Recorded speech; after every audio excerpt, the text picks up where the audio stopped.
All right, peace, family. What's good? What's going on, family? What's going on?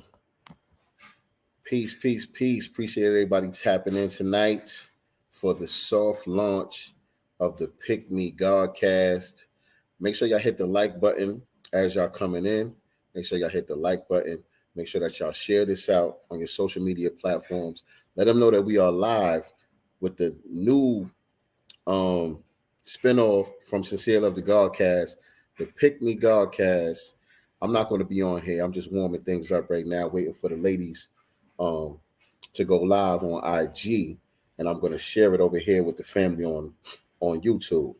And so tonight is the soft launch of the Pick Me Godcast. This is a spinoff from Sincere Love the Godcast, featuring my co-host, the lovely Miss Nicety Girl, and also her new co-host, the lovely brown skinned baddie.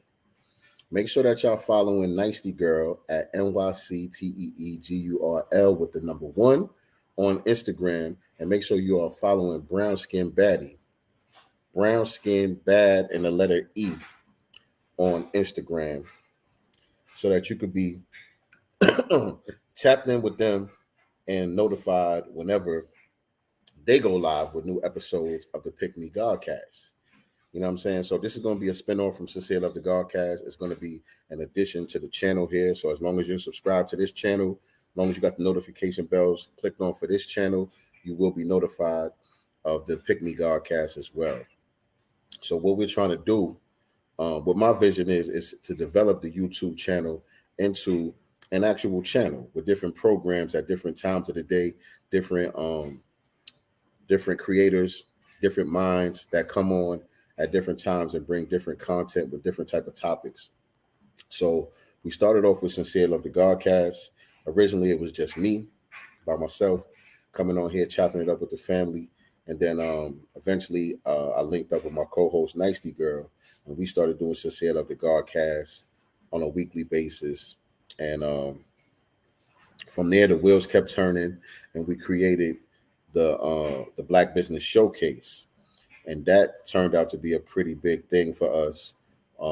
We did 50 episodes, I think, of season one, and then we took a break during the summer just to revamp, regroup, figure out which new direction we wanted to go in, and then we started season two around late August, early September, and we're about 20 or so episodes into season two of the Black Business Showcase now.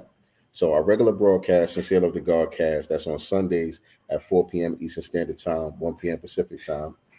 And then we have the Black Business Showcase on Wednesday nights, 9 p.m. Eastern Standard Time, 6 p.m. Pacific Time. And now we are going to be adding the Pick Me Godcast featuring Nicety Girl and Brown Skin Baddie. And that's going to be on, it's going to be a bi-weekly show on Thursdays. I'm not sure about the time. I'm not sure about the time. Tonight is 10 o'clock Eastern Standard Time. But again, this is just a soft launch. They're going to be live on Instagram. A couple of weeks ago, we had Brown Skin Baddie on the Black Business Showcase just to introduce her to our audience and talk about the upcoming Pick Me Godcast. And so tonight, they're doing an Instagram live on Brown Skin Baddie's Instagram, so where her audience could get familiar with Nicety Girl. And this is kind of like a soft launch of what is to come. And so we're officially going to start doing the bi-weekly series the beginning of the year in January. And so stay tuned for the times and all of that stuff. But like I said, as long as you are subscribed to the channel and have the notification bell clicked, you will be notified for the Pick Me Godcast, as well as Sincere Love the Godcast, as well as the Black Business Showcase, and for any other programs that we may be adding in the future. I got a few ideas floating around in my head of some other things that I want to do with the channel. Looking around at some other creators and influencers out there who are like-minded, who can bring something different than what I bring to the table. You know what I'm saying? And so I'm looking to collaborate with other people, you know what I'm saying, to add some different content to the channel. I want to have a channel, man, where I I ain't gonna say every hour of the day, not like a 24-hour channel, but we want to get a morning slot going. We want to get an afternoon slot going, an evening slot going, and then you know what I'm saying, and have a few different um, broadcasts from different creators at different times, all on one channel. You know what I mean? Just like any other channel. You know what I'm saying? You turn to, you know, Fox 5, they got different shows on at different times. You turn to ESPN, they got different shows on at different times, so on and so forth. And so we want to do the same thing. We want to utilize the channel as much as possible. So my thing is, it's not all about me and just me getting on here running my mouth. And uh, we need to build together. We need to collaborate with other people. Peace, what's going on? B1 FBA Long Beach, California. I see you, Jeff Will. What's going on? Tweety Montgomery. Appreciate y'all tapping in. And so, yeah, it's not just all about me. I want to be able to put other people in position. I want to be able to definitely uplift and exalt some of our women who are out here doing big things, who are out here doing the damn thing, who have strong voice, who can really spit, you know what I mean, and give us some different perspective from the divine feminine perspective. I want to get with some of the other brothers out there who have, different material than what I have, you know what I'm saying, that could be complementary to the channel as well. You know what I'm saying? So we could build the channel up and really get the channel popping and make it so that it's mutually beneficial for all that are involved.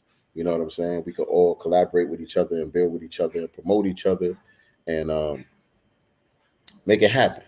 Everything don't got to be a competing type of thing. But I think the ladies are live. So I'm gonna get off of here and I'm gonna let the ladies do what they do. So I hope y'all enjoy tonight. This is the soft launch of the Pick Me Godcast. So this is just a sneak peek of what is soon to come for Sincere Love the Godcast in general.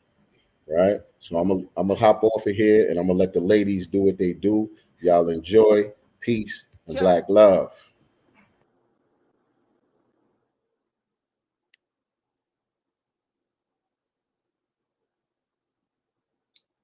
Can you guys hear Nicey? Or can you guys still hear me? Can you guys still hear me? If you can, give me a thumbs up.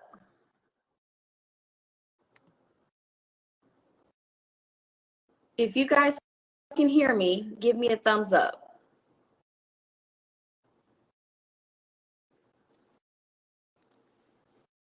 Okay, so Misha says she can only hear me. So let me close out the call and add Nicey back in. Thank you guys for joining.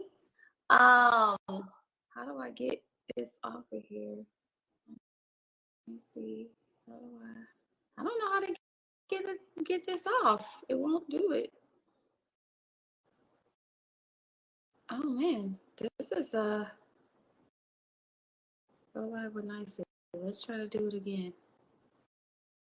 Oh wow, it declined Nicey.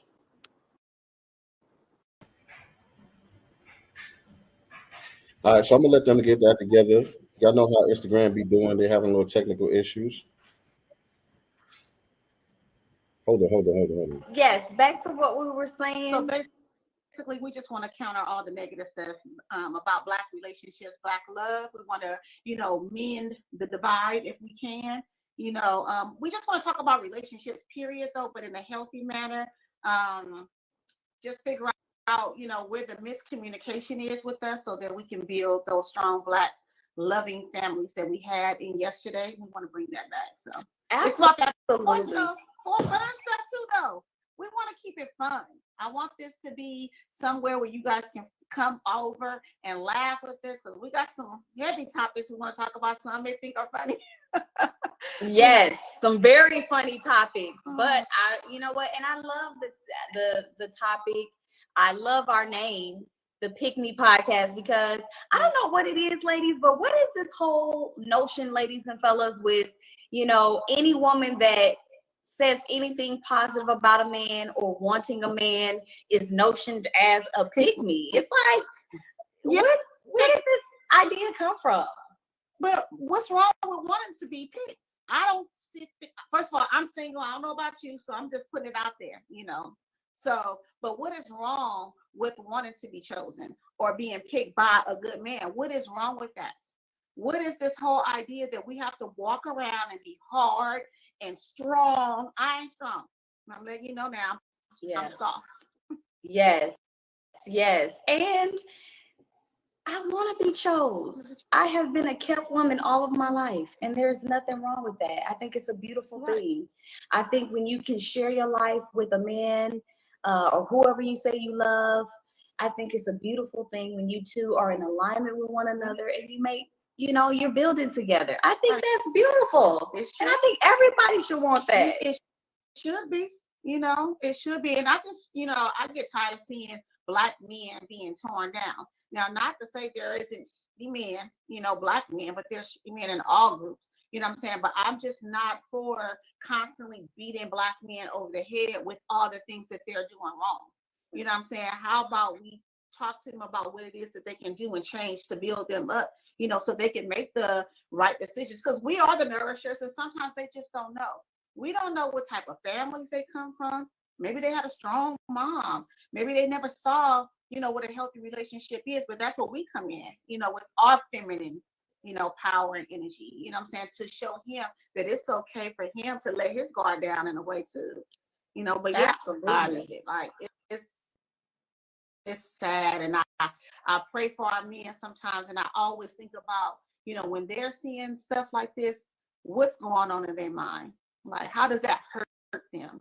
And have we made a safe space for them to talk about the pain that some of us have caused?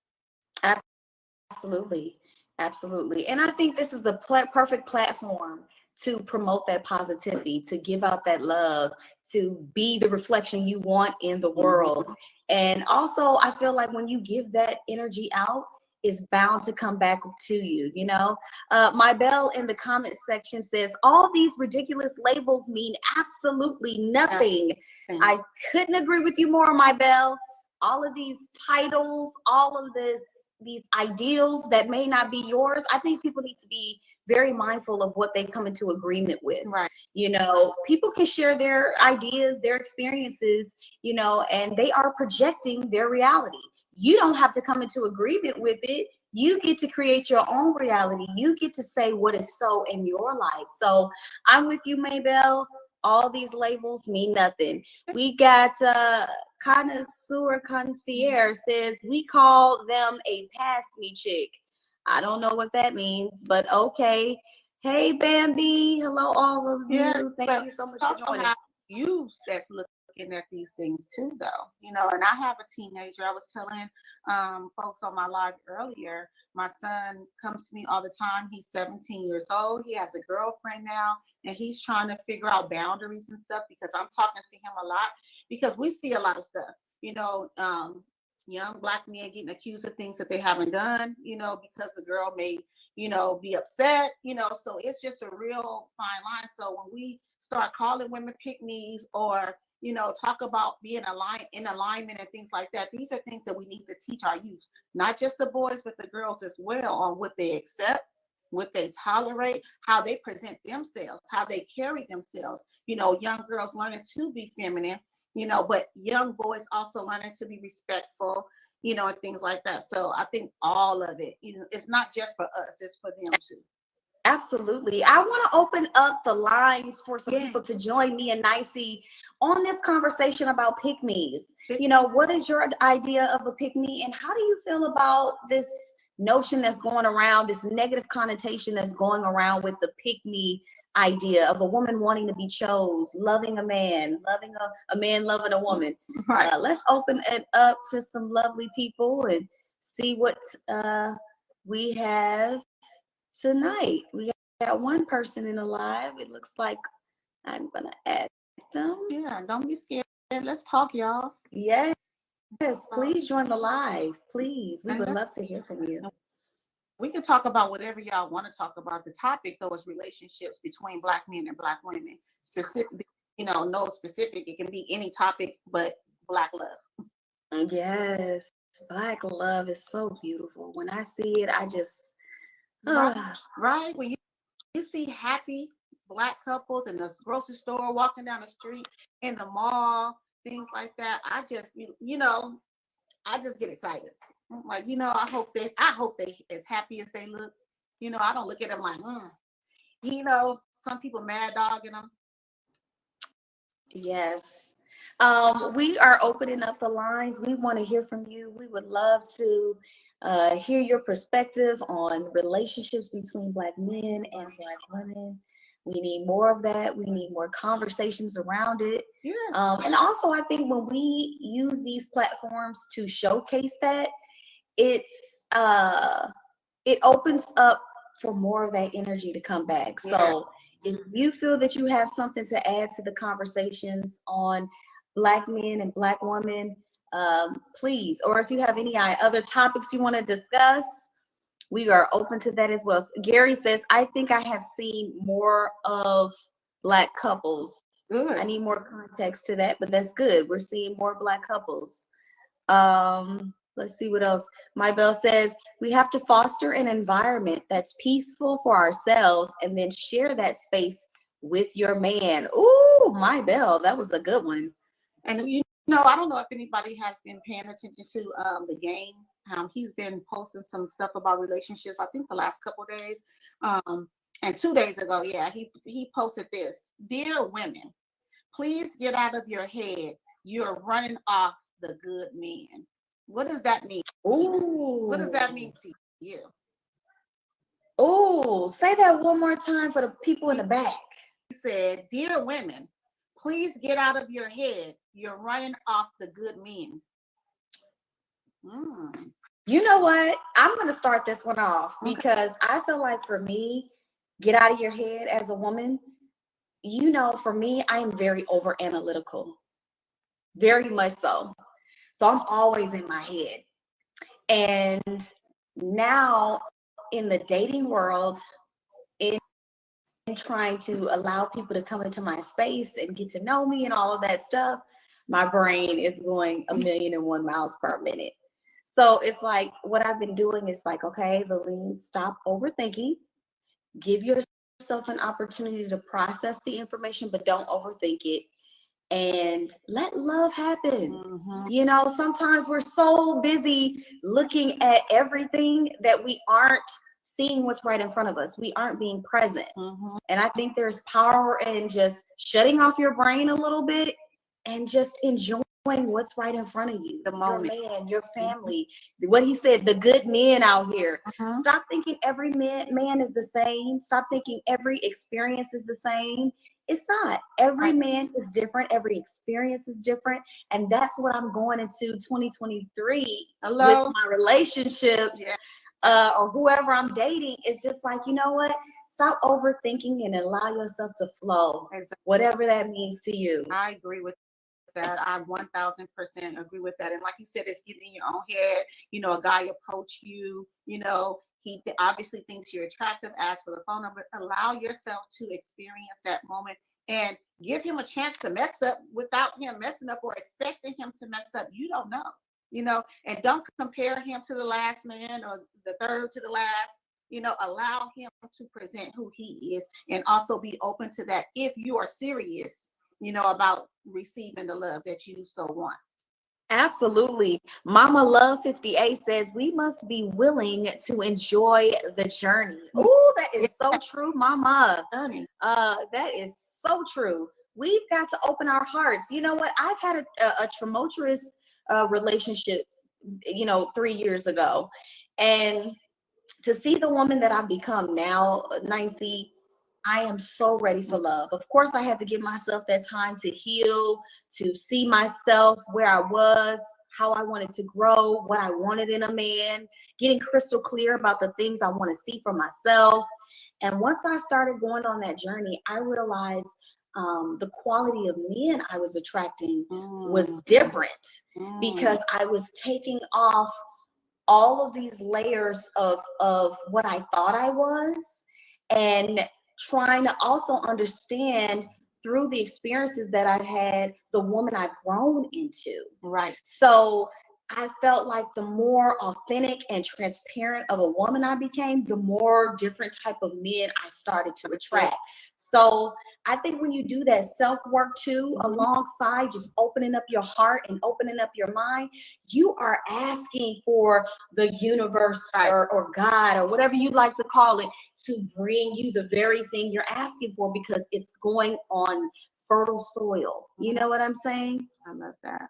I love that. Yeah, same here. Having 3-4 years out of a relationship, or not even dating, right? I was in a bad relationship, not abusive, but not a good relationship at all in many other ways.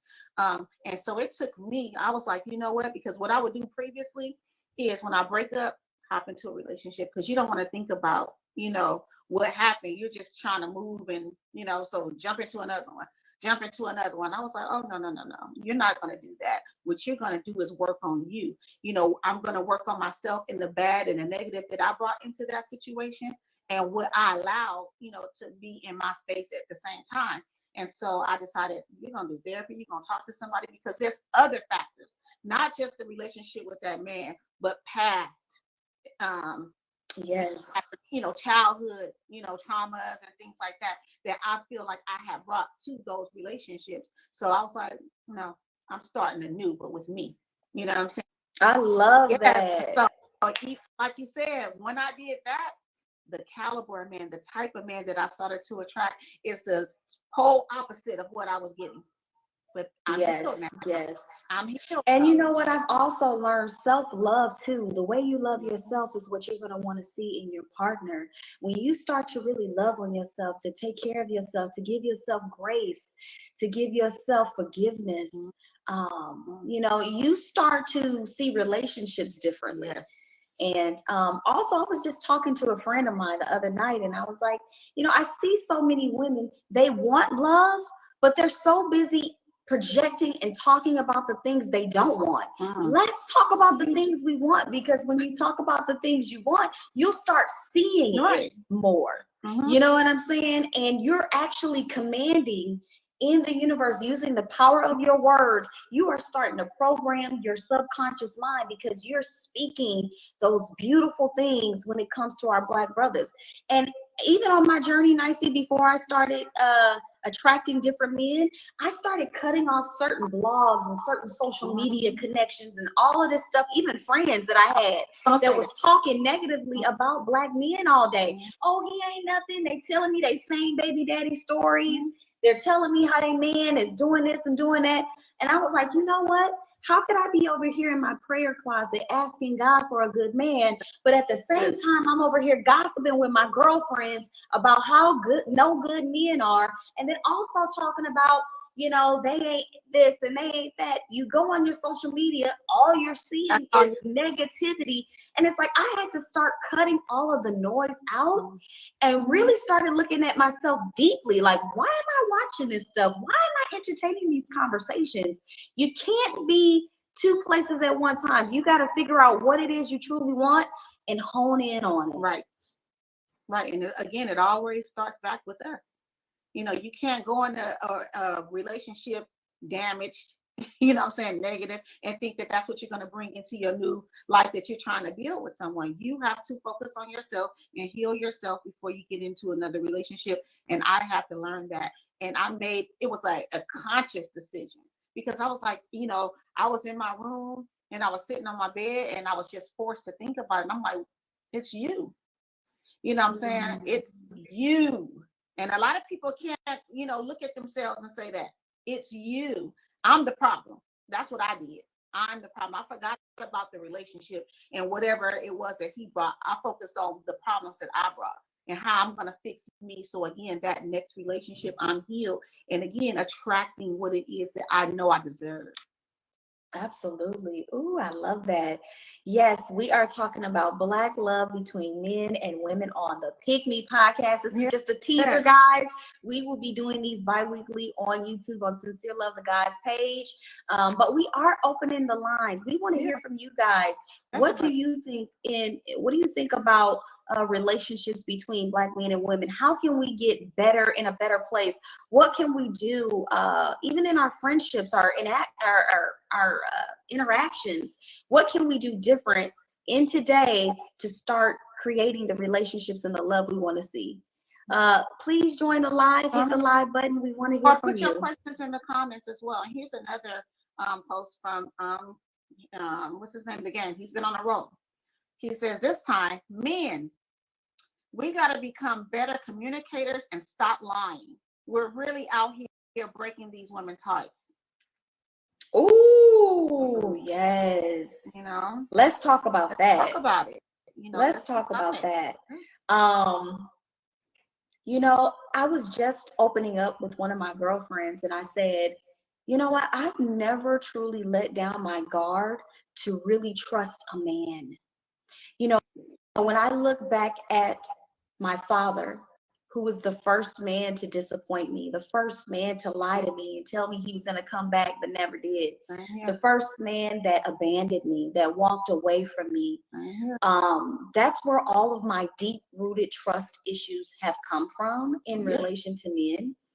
And I realized I was never able to fully trust a man.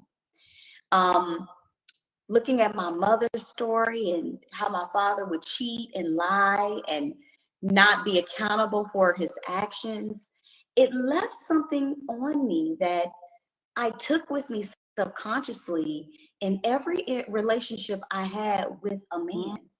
So it wasn't until I started going to therapy, Nicey, where I was able to pull back those layers to recognize it. So now when I date a man, I'm completely transparent and authentic about everything. Everything should be on the table. Nothing is left for surprise, suspense, or curiosity. We are putting it all out there. And any man that is going to court me, I make sure that that is understood. Like, hey, we are not going into this on the wrong step or the wrong road. We're going to be completely transparent about our love, what we're looking for, what we're expecting to see from one another. And there's nothing that's going to be hidden, because for me, like I mentioned before, relationships and being transparent and really letting my guard down enough to trust a man, Nicey, has really been a stronghold for me, you know, to really fall into submitting. Because, you know, when you submit to your king, you've got to trust him. Yes. You got to trust that he's going to make the right decisions for you and your family as the head and leader of your home. You got to trust that he's going to be accountable, responsible, disciplined enough to hold that mantle. Nobody said being the king was easy. It's a very hard job, you know, but we need someone who's going to exemplify what it means to be truthful, disciplined, accountable, and the spearheader, the visionary of that family. And it takes a lot. So we need that truth, that trust from you guys. We need that honesty. We can't build anything on shaky ground. Absolutely. And again, especially when, you know, men are dating women such as ourselves who come from situations where our fathers weren't there, our fathers broke promises. I can't really hear you, Nicey. You kind of sound like. Hello? Can you hear me now? Can you guys hear her? Can you guys hear me? If you guys can hear her, okay, go ahead, Nicey. Sorry, maybe. You hear me? I can hear you now. And, yes. You know, it's really important, especially when guys are dating women such as ourselves who come from broken families, you know, who your first love, your father wasn't there for you, lied to you, you know, and all these things. So we're in our minds, this is what every man is going to do, you know, and I also found myself in past relationships trying to hold on, you know, to the wrong person. But it made sense when I went to therapy. I was trying to hold on to my father. I didn't want my father to go, you know what I'm saying? Subconsciously. You know, I'm trying to hold on to what I didn't get from him, you know, so definitely, fellas, let's be honest with one another with our intentions with each other, you know, because like she said, we cannot build relationships on shaky grounds. Not a real foundation, not something that's going to really stand the test of time. You got to be honest. Smash, though. Let's be for real, because we're all adults. If your intentions is just to smash, let's be honest about that, because there's plenty of women out here that's about that too. They're about, you know, call me when you want to, you know, look up, you know, the sneaky link, whatever you want to call it, You know what I'm saying? There's women out there that want to do that. Let me just tell y'all about me though. If you land with me, we together. Period. Bottom line. We're not doing the sneaky link. You ain't calling me at midnight because you want a late night creep. We together. I know that. Ain't no booty calling over here. I know that's right, sis. To each his own, but I'm telling you what I'm not putting up with.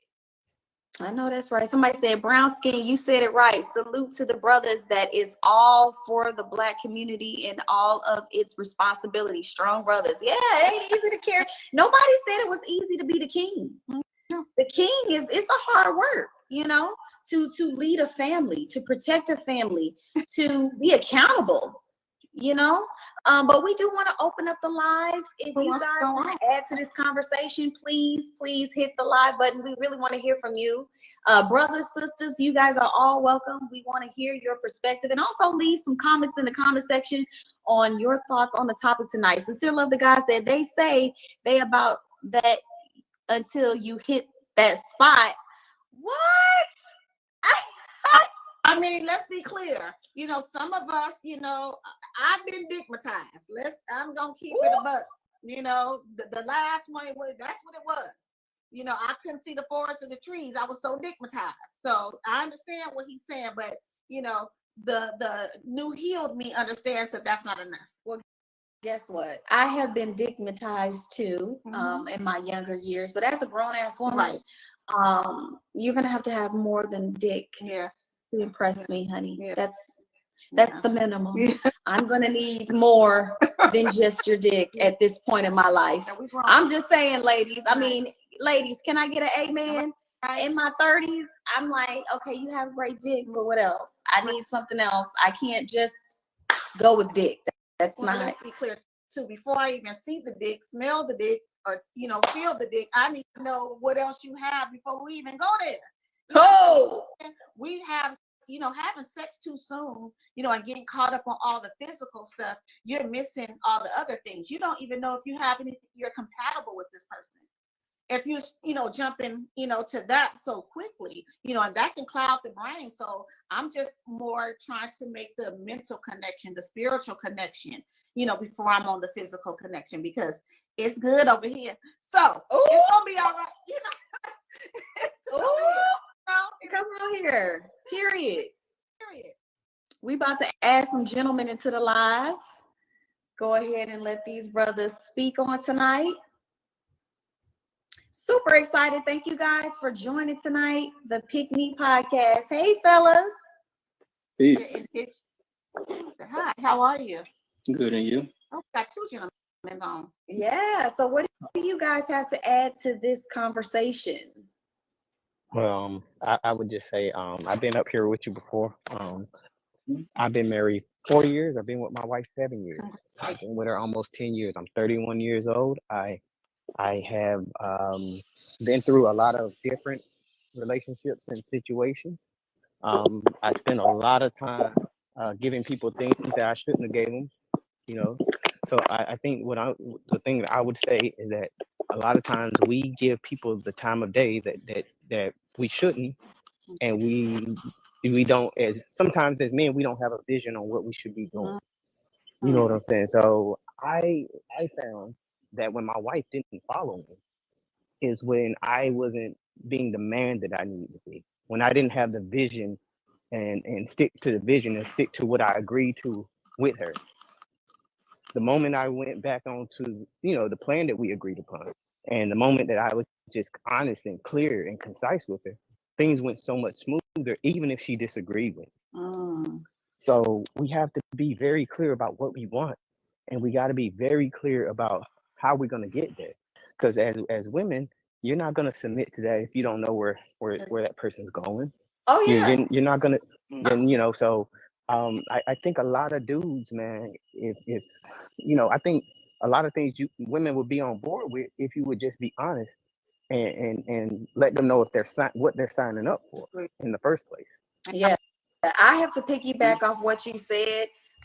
Yes, don't hit the DMs if you do not have a vision and purpose for your life, because I am not going to be able to serve you. Right. Okay? Because the blind can't be leading the blind. You can't be leading me and you don't know where you're going, brother. It's not going to work. If you want a real queen of substance, a woman that's really going to be able to help you along your journey, you've got to be clear about who you are, King, and where the hell you're going. Yes, ma'am. And I'm not gonna be up here long. I'm gonna say this, and I'm gonna bid you all you ladies and to the gentlemen good night. The biggest thing is that the whole purpose should be to be with someone. And I thought that was the goal, but the thing is, this whole men are this and women are that is not working out for us. People are lonely. People aren't with people, and I feel like that's why all this bickering is going on. So let's find out what we need. Let's find out what we want, and let's go find someone that can get with our plan and not try to force someone to be something that they can't be. It's certain. Some people are on a certain level, and that's what they want to be. Other people don't want that. So let's find people that have the vision that we want, and let's get there, and let's start this fighting. Because I'm sick of hearing about this gender thing, man. Because it's not about gender. It's about love. It's about families. It's about building. So let's get to what we want, and let's forget all this dumb shit. Because it's pointless. And we've been having this conversation since I've been a young man. Since I've been, and I'm 31 years old. We've been having this conversation since the 90s. So let's get past this well, men ain't shit and women ain't shit. Right. People ain't shit. Like let's get to the real things. And thank you for letting me up. I appreciate you giving me the time. And you guys have a great night. You too. Thank you for joining, King. You have a good night. You as well. All right, King, what do you have to add to the conversation? Peace. This is Cognizant Corsair. Hello. Okay. That's how you speak it. How y'all doing? We're doing good. What do you have to add? I think what I have to add is, I think the spiritual component is missing. That's why with the other stream that you had before, it's kind of difficult if you're not aligned spiritually with a significant other, man. Because if you think about it, if someone is perceiving everything through a certain how do you say doctrine, that that type of communication, let's say you were to have children with this person, you'd have to ask them like, okay, well, listen, do you if you follow the Bible to the T like you say you do, are you gonna keep that same energy when they want to vaccinate the children? These are things that I need to know. These are things that are very, important. And as far as the whole pick me thing, of course, that's another way to down sisters that are talking sensibly. Now, understand if there's a woman that's just being agreeable just to be agreeable, but then there's a difference between being agreeable and then as opposed to being logical. Right. As you all are doing. So, I just think that unfortunately, a lot of sisters have succumbed to this feminist movement. And the first place they started was in the colleges, to get them off our side. But I'm in no way, shape, or form does that absolve the men from their purpose, because I tell brothers all the time, man, we build societies. If you've not created a society in which the women are there to embellish, because think about it, what a single guy's house look like. He ain't got no pictures on the wall.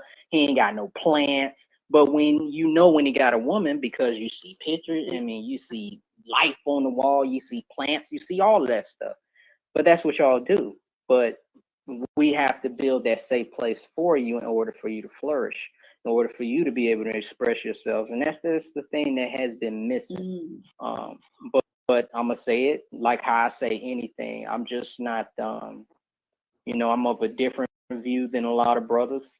Some brothers are on the same page, but there's no, to me, there's no trying to better that and still be up under this system that you call the United States. Because they keep showing us, just like anything in any abusive relationship, why are you gonna stay in there and you're constantly being shown that you're being abused. Mhm. The best thing to do, start our own stuff. I mean, we're the only ones that, how we read all this history, haven't understood we need to declare our independence from the United States. Every island, everybody else has done that but us. Which I'm saying, when we're able to get in that mindset, we're then better able to navigate our destinies that way. And then you don't have these dynamics. That way, whoever you're bringing into this as you build, you control and you screen. But that's, of course, what I meant by pass me, that is these females talking against you. Because they're like, pass me, pass me chicks. So, and it's like with women that are like that are indulging in this, what you call a promiscuous lifestyle that's being, marketed so much. They want these types of women to be out here and be predominantly in the streets because they know that they are not building families. And that the most they're building is broken ones. Exactly. Agreed. Yes. All right, brother. The other brother who joined the live, we can't see you. Oh snap! I didn't even know I was on. My fault. All right. So what do you have to add? Hey, what you gotta add? Talk to it. I had to add my hair is a mess You're right beautiful. now. About that. But I had to I wanted to add about this relationship stuff between black men and black women, because honestly, you go on TikTok, you go on the internet, you got these men with all these red pill pages, these alpha pages, then you got the females over here talking about independence, men ain't shit. It's basically what he said. I feel like we need to learn how to coexist and learn with each other and learn like that masculinity and femininity both need each other. But you can't have one without the other. And that's why when I look at these arguments and stuff, they're stupid, because we sit over here arguing, oh, women only want us for our money, and then you turn around, old dude at the club with the exact women that he's talking about, and that's where you're gonna find all the women that want your money. Same thing with the sisters on the other side. Y'all go around talking about these men ain't shit. Well, we're all mainly the ain't shit men at. You go to the hood, you go to the broken down communities, you don't even try. So I feel like all of this stuff is like it's dumb. Like I don't see the value in it, and we don't know, like in our history. Of course, what took place in the 1980s, the 60s, the 70s, when they started to come through and really started to break up the family. Because, of course, you had Malcolm X, you had Dr. King. You've seen those when you had the black man and the black woman. So, that's kind of, almost what they were feared of. But it's like, I feel like, just like, the only thing I can really say is that, it doesn't make any sense to me that we're arguing and bickering over who's the better, who's causing who the worst harm, who's doing this, who's doing that. We both doing dumb shit. Yeah. You got one. You got sisters out to here. add on what you're saying, that's so powerful. I don't know if you guys have seen Jada Waiter, a recent video of her explaining what type of guys she liked. Yeah. And I've seen that video. And so basically in the video, Jada Waiter, for those of you who don't know, has a child with the baby, I think, or little baby. I'm not sure exactly which one. But she is also an entrepreneur herself. And so she went on the live explaining that she likes only hood niggas. And he has to carry a gun. And she cannot date anybody that's just not hood and doesn't have a gun. And I say that to say, I feel like a lot of our young sisters' mindsets are warped in a sense because they are programmed. They are in the matrix deep. And they have yet to come out of it. So she's a part of that system, like this brother was talking about, that world of where that's indoctrinated with foolishness. So the very thing she's saying she wants is the thing she's getting, but why she's a single mom. Right. You know what I'm saying? She's not thinking about that. Yeah, exactly. You're a single mother. Don't get me wrong. You're successful like a lot of other Black women. We're the number one educated in the country.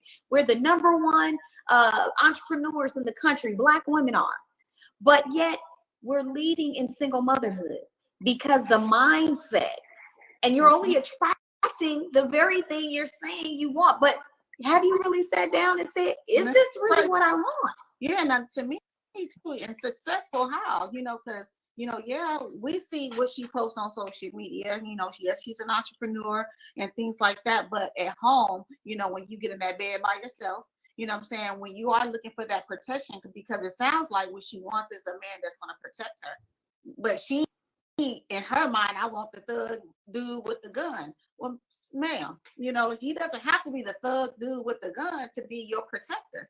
You know what I'm saying? So I think she just has a warped, mindset on what a protector or provider is. Mm-hmm. No, definitely. And exactly, and a lot of that.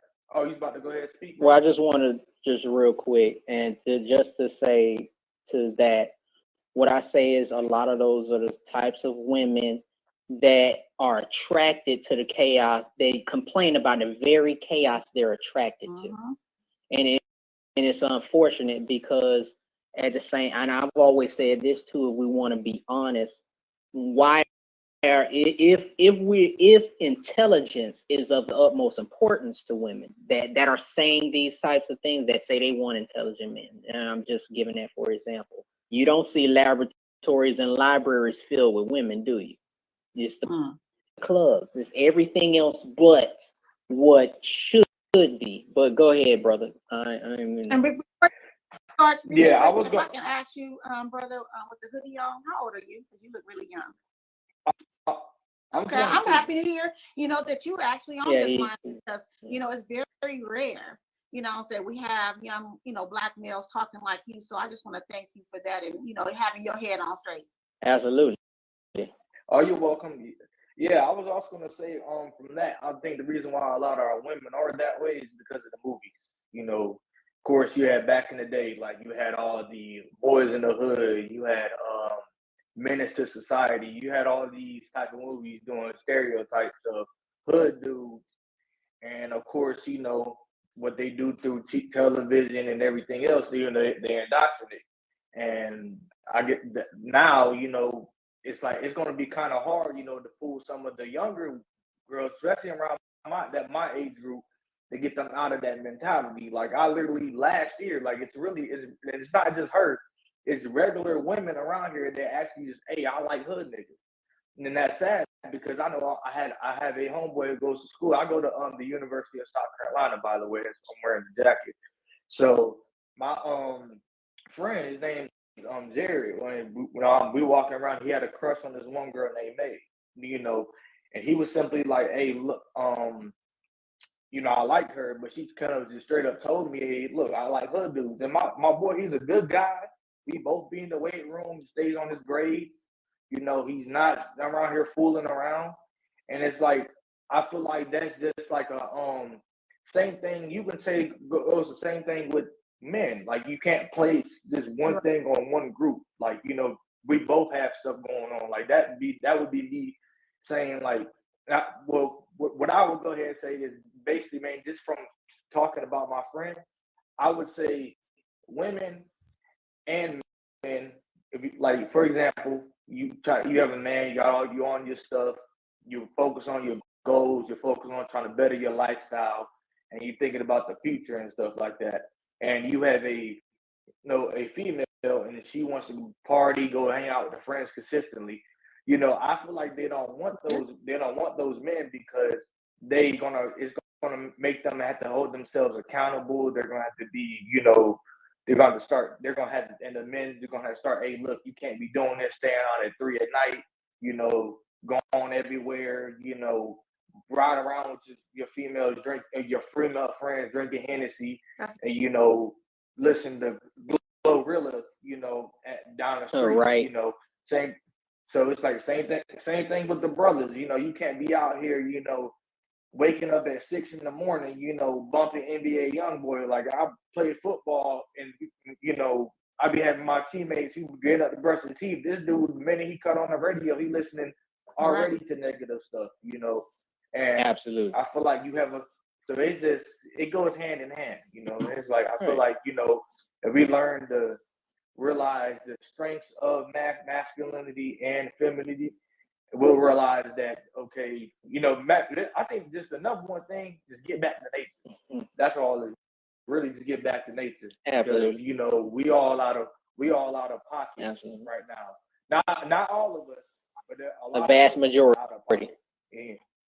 Exactly. Yeah, So, well, No. since you brought up music, I just want to shout out Sincere Love the God and DJ RP Beats. They do have a new album that's going to be dropping soon.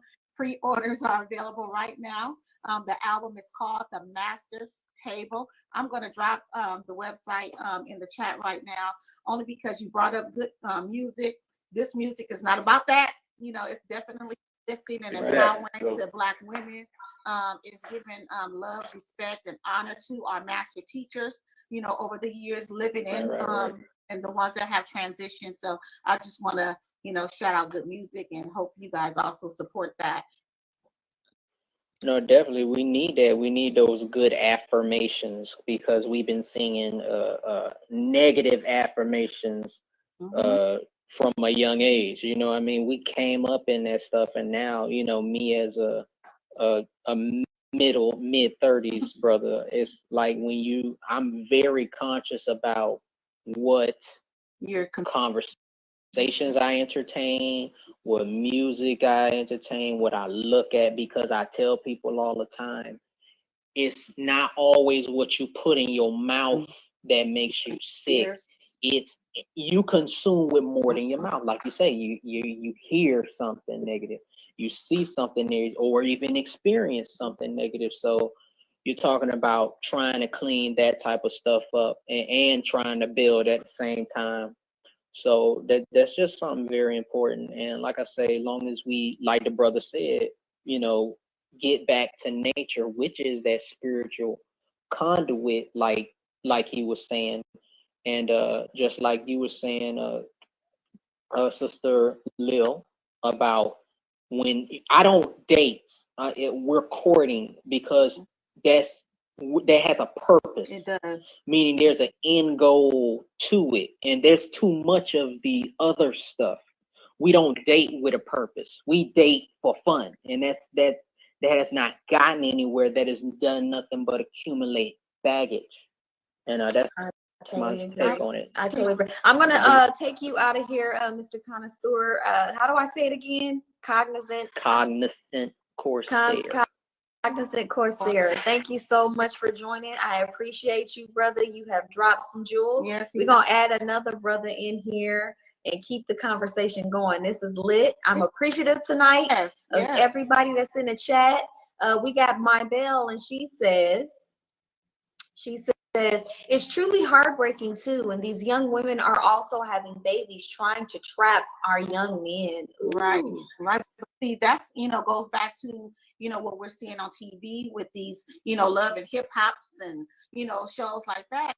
Where in order to secure that, they play players, rappers, and stuff like that. Have a baby. These girls think they're securing a bag, but you're not understanding that your job as a parent is not just to secure a bag. Your job as a mother is to teach.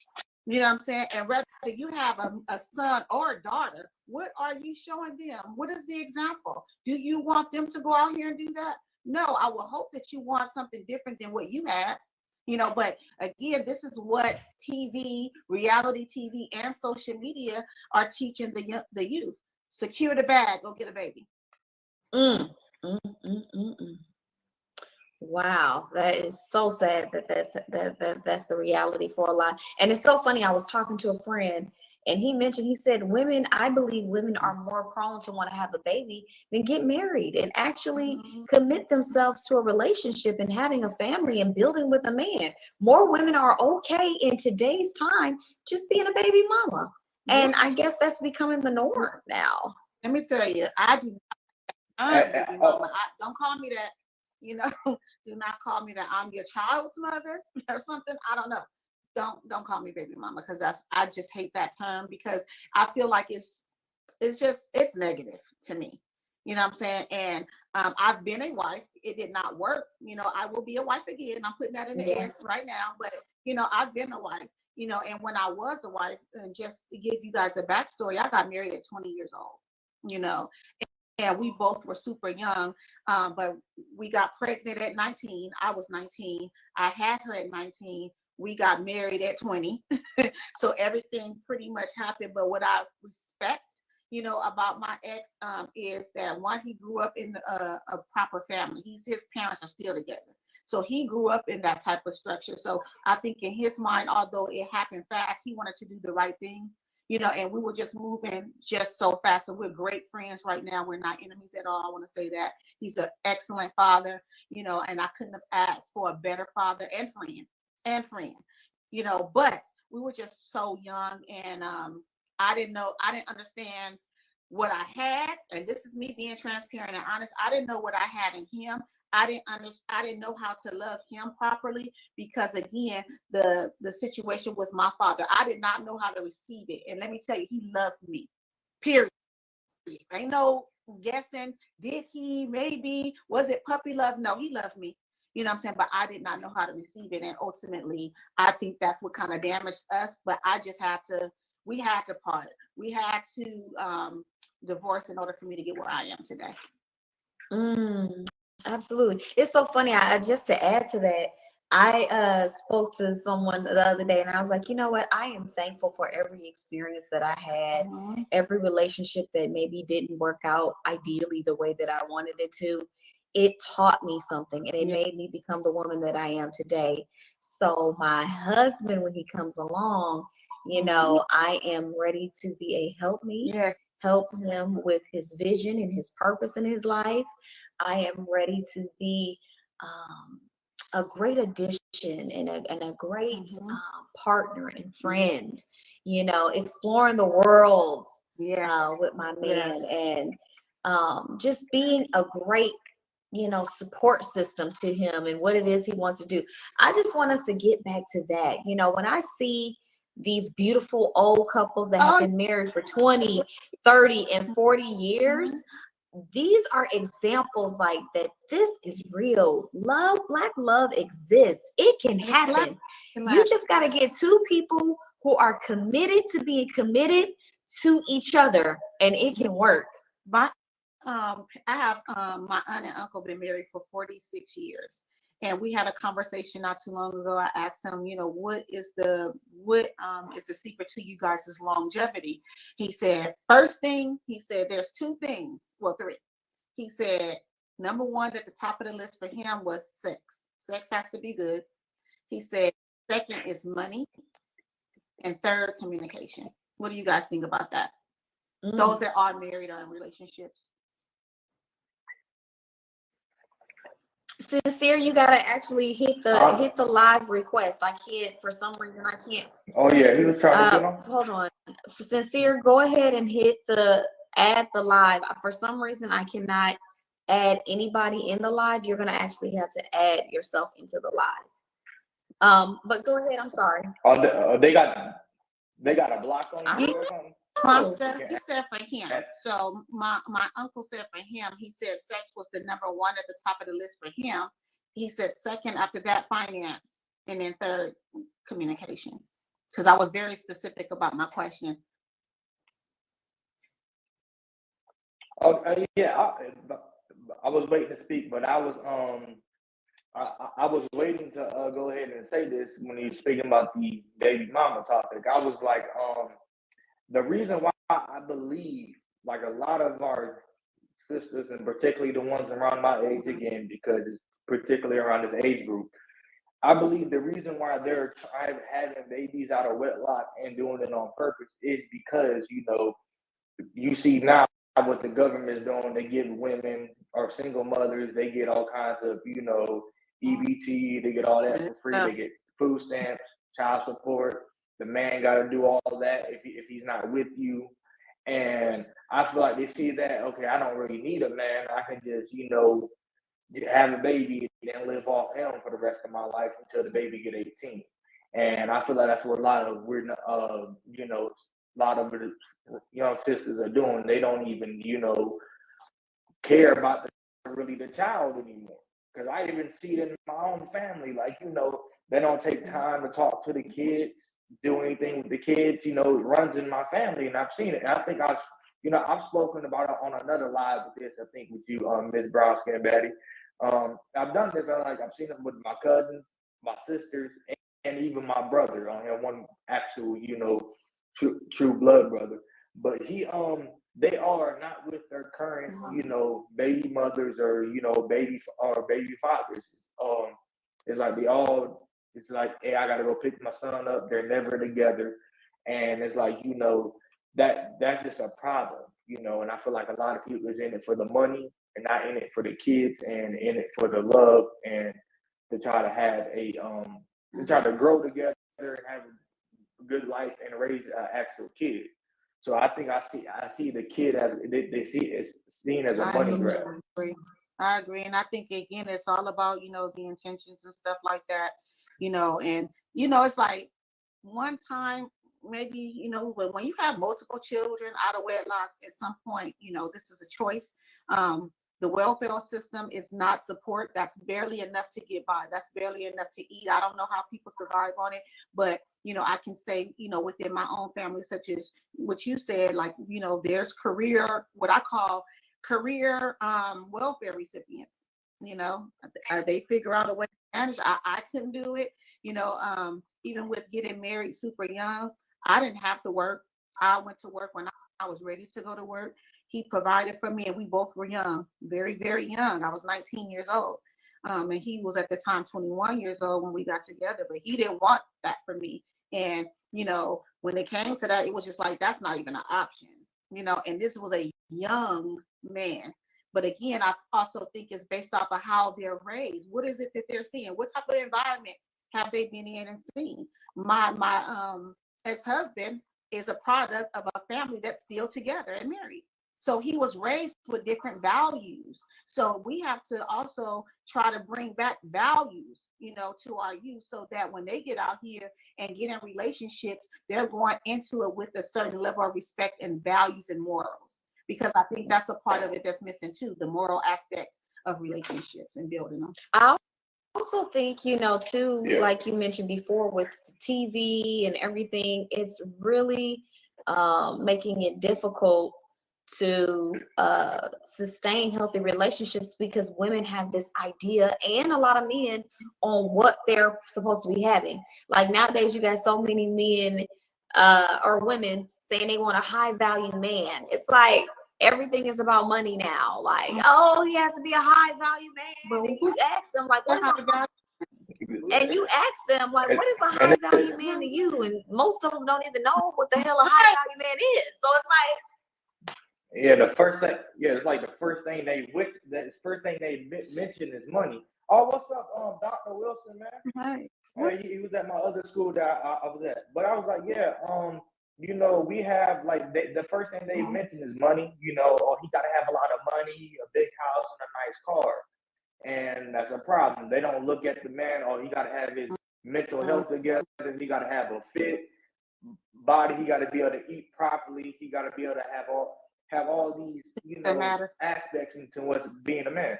And I feel like that's a problem. Same thing with like I'm gonna get on us too. You can't have when we look at women, what we do we look for? We look for the booties, look for the titties, we look for the sex, we look for everything else. The BBL, we look for everything else. But we don't look for the natural body, the smarts, the minds. The minute somebody see, oh, she look good, I'm gonna go try to hit that. That's the only thing a lot of people, a lot of brothers my age, they care about. They don't care about, oh, she's smart, does she got her mindset together, do she got does she have her I would say, does she got like anything going on in terms of like business, so it's just like, it's really just like I said again, both sides have problems. And I feel like till we get to the root of these problems, you're always going to have the problem or the subject matter that we're talking about now is relationships between Black women and Black men, because ain't none of us right or wrong. That's why I was like, when I started to get on my stuff, don't get me wrong, I was looking at these red pill channels, oh yeah, women ain't. But then when I told you to sit back and told you I had to take the time to sit back, and I was like, oh, we be in the wrong too now. I mean, I got a lot of friends that's like that. You don't need my boys, but if you like, bro, like you going over there trying to get at that girl, don't know. To be honest, don't know what she got. You don't know where her mouth been. You don't know how. What you don't know what her head at is right now. You don't know. What she's even, up to. You don't know if she even got knowledge of self. Knowledge of self, because that's important. And people like, well, you always mention she. No, everybody, we all need to have knowledge of self. You can't be walking around here, don't knock no sisters that like to straighten their hair and have the weave. But it's like, it's better when you can straighten your hair and you can wear your real hair. Nobody has a problem with that. But when you wearing that weave in there every day, like I see some of the sisters pull it off, and I'm like, I'm no way hurt your scalp. There's no way you're pulling that off every day, because I see it, and it's like I feel like that's just a problem. But again, I think that it goes back to self-help. I mean, self-love. You know what I'm saying? When you don't love yourself, and then you following social media, and different celebrities on what the standard is as far as beauty, what a man wants to see, with these high, what they call them, the high standard, high value man. Well, if you're looking at social media and all you see is the girls with the wigs glued down to here with blonde, hair, everybody has the same shape, BBL, that's what all the young girls aspire to be. And unfortunately, all the young men want to get with that. But see, that's why I always tell the brothers too, y'all got to be accountable for what y'all giving y'all attention to and what y'all liking. When you see a woman that's natural and she is being herself in her natural body, y'all need to give more props to that. But we see a lot of men who maybe still sleep or who are still led by their penises, and they are so busy liking that. And to young women and women, when they see that, they think, oh, well, he likes this woman that's half naked on the Instagram. They got the BBL and the fake weave down to her ankles. Maybe that's what I need to be. But that's why I go back to saying we need to start celebrating and acknowledging and uplifting what we want to see, more of what we want to see, and shunning what we don't. Right. And also, celebrating all standards of beauty, because we come in so many colors and shapes, sizes and different types of swag, but we're all beautiful nonetheless. And everybody has a type. You know what I'm saying? So if a woman with a wig is not your type, then don't look for that woman, but also don't criticize the woman who chooses to wear it. That's her swag. You know what I'm saying? We all have a type, but we don't have to knock people down because they are not looking the way that you feel like a woman should be. And I think, unfortunately, we're going to have to call them out. Dr. Umar, I want a nappy and blah, blah, blah. And it's like, that's fine, brother. If that's your type. If that's your type, and I think sisters that wear their natural hair are gorgeous. You catch me, sometimes on these lives with my natural hair. You go on my timeline, you see me with my natural hair, so my switch up is real. You know what I'm saying? But that's just me showing the variety. That's just the variety. That's the sauce that we have as women, as Black women. Oh yes. Yeah, and I wanted to add to that because also, your history. Our history in Egypt. Outside of, the Polynesian Islands and over here in the Americas, I want to touch on that. That's a different subject, but we all know that you can look at the Native Americans. We know that you're starting to find out now that was hair, like long hair, was like relaxers and stuff like that. So, we've been doing that. Like women been doing stuff like that. That's not nothing new. It only becomes a problem when you start to do that consistently, and when you said that, like, you have swag, you can switch it up.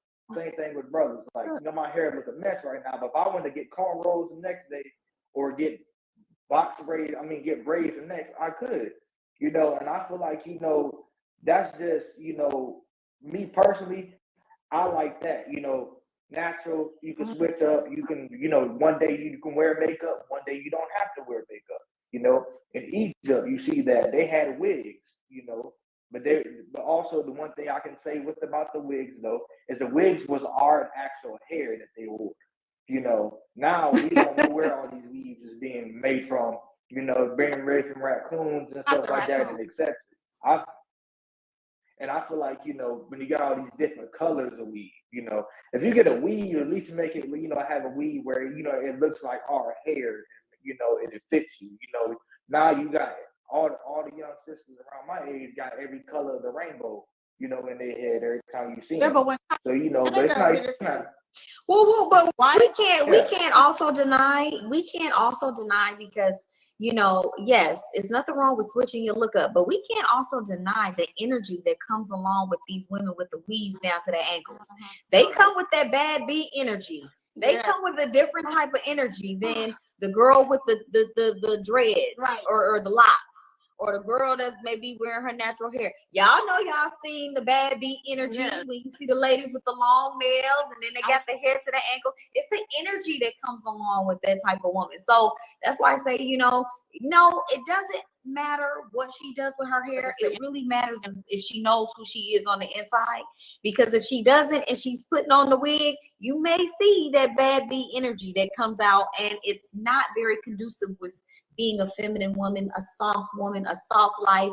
It's more so another, like I said, energy for the last time that comes along with it. I want to talk about that because it's so funny. Nikki and I were literally having a talk yesterday in the back channel, and she proposed that question to me.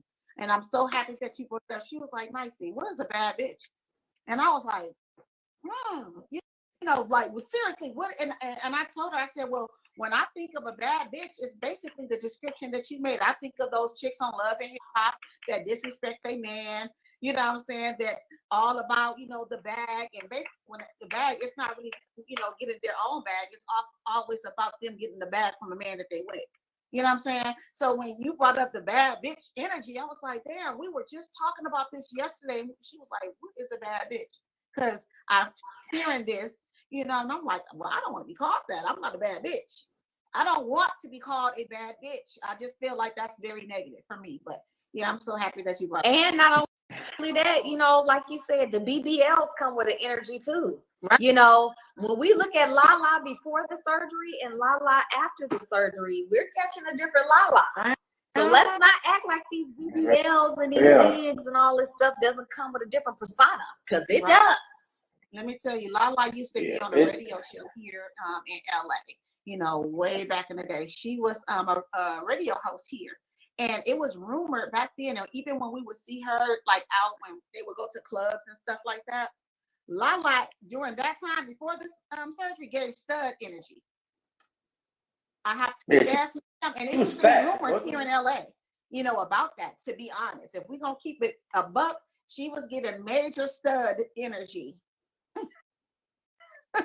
Until after Carmelo, and then after that she did try, you know, film it up a little bit. But yeah, the surgery, different type of energy. I just say that so that we can start paying attention, because we do see a persona that comes along with it. The nails, the hair, the clothes that, you know, that's very revealing, or the wig, the BBL. It's giving a different vibe. Right. So I believe, and I feel like I'm sexy, and you know, I'm not telling my age, but I have a 27-year-old. She look good, don't she, y'all? She look like she the 27-year-old. So, you know, I try to, you know, I'll get on social media, and my sexy is not gonna be with me busting it open. You know what I'm saying? And you know, my daughter thankfully is not like that either. But I try to be the example that I want to see in her, you know, and I'll be damned, even at 27, I bet not see her on social media busting it open, because again, when you do something like that, what type of attention are you trying to attract? Because as soon as something negative come your way, don't get mad, because that's exactly what you presented. We teach people how to treat us by what we accept, the things that we do, what we tolerate, you know, the energy that we put out, you know, so you won't catch me busting it open. So yeah, I just want to say that.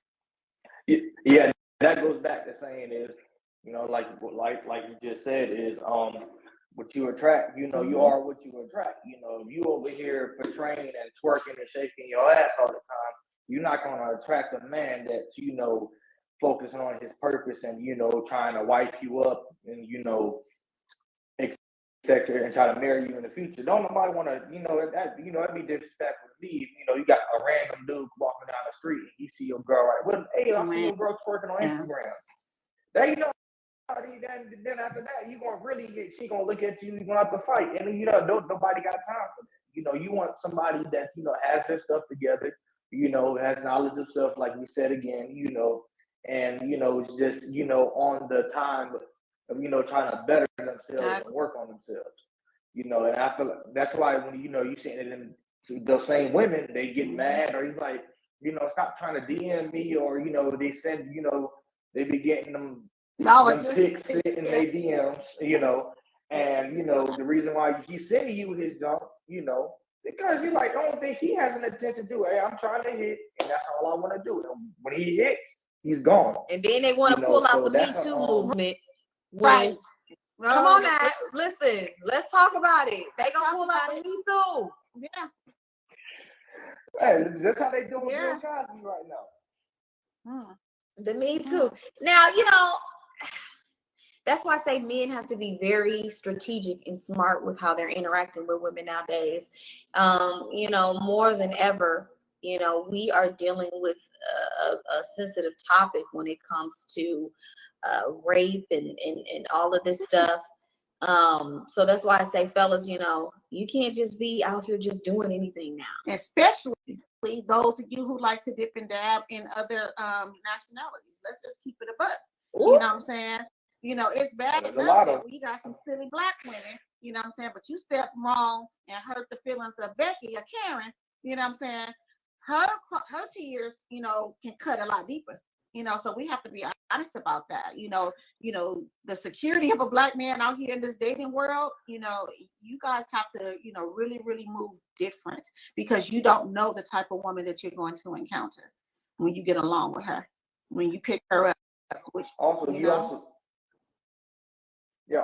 also be having, like, nowadays, because I be on TikTok sometimes, and you'll have the topic of the discussion on, like, why don't men approach women anymore? And that's back to what you're saying with the Me Too movement and everything else, because you have a lot of younger women and women saying that, hey, look, I don't want y'all in my face, leave me alone, or either this dude getting locked up. Like, there's been cases where dudes have lied on a man, especially with athletes. They've been in college, will lie on him, ruin his whole career. I forgot what's the football player's name? I know him.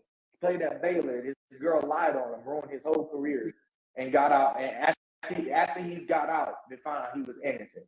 So after he served his sentence, and that's she crazy. should be in jail for lying. And I think that there's accountability to women when they find out that these women have lied, when they've admitted that they lied. There needs to be accountability. She needs to go to jail. I don't support that. I mean, I agree too, but this is how you know that it's a rigged system. Right. It's not. And it's been going on for hundreds of years, where a woman can just say something and be lying. And unfortunately, somebody has to pay for the crime that may or may not have been admitted. So this is why men need to be very strategic. I go back to being strategic about the women y'all entertaining, the mindset that she may have, like this young brother said, because you don't know who you may be encountering. And that can be life or death for you. That can be freedom, or imprisonment for you. So you have to be super, super careful. Yep. More careful than ever about ever now out here. Everything that glitter ain't gold. Yes. Exactly. Just because she got a fat ass. And I wanted to see somebody said something. I'm trying to find it because I totally agree with it. He said, and I forgot where the name is. Okay. Sean Mark Live said to me, sexy is an aura, an energy. And I totally agree. Like some people, and I'll just say this, brown skin Batty, she doesn't have to try hard being sexy. She's just naturally a sexy, beautiful woman. She's not overly revealing or anything. Got her ass out once. She's just pretty. She's beautiful. You know what I'm saying? I watched your page and stuff like that, and I was like, I want to be her friend. Oh, nicey. For this. You know what I'm saying? you know, but it's a way that a woman carries herself. And sometimes women just don't have to overdo it. It's just something that they naturally have. I agree. Have it. You naturally have it. Oh, thank you. Yeah, you know, for me, I feel like a real sexy woman is a woman that's like comfortable in her skin, but she doesn't have to show it all. Like there's something about the mystery of a woman. It adds to your femininity.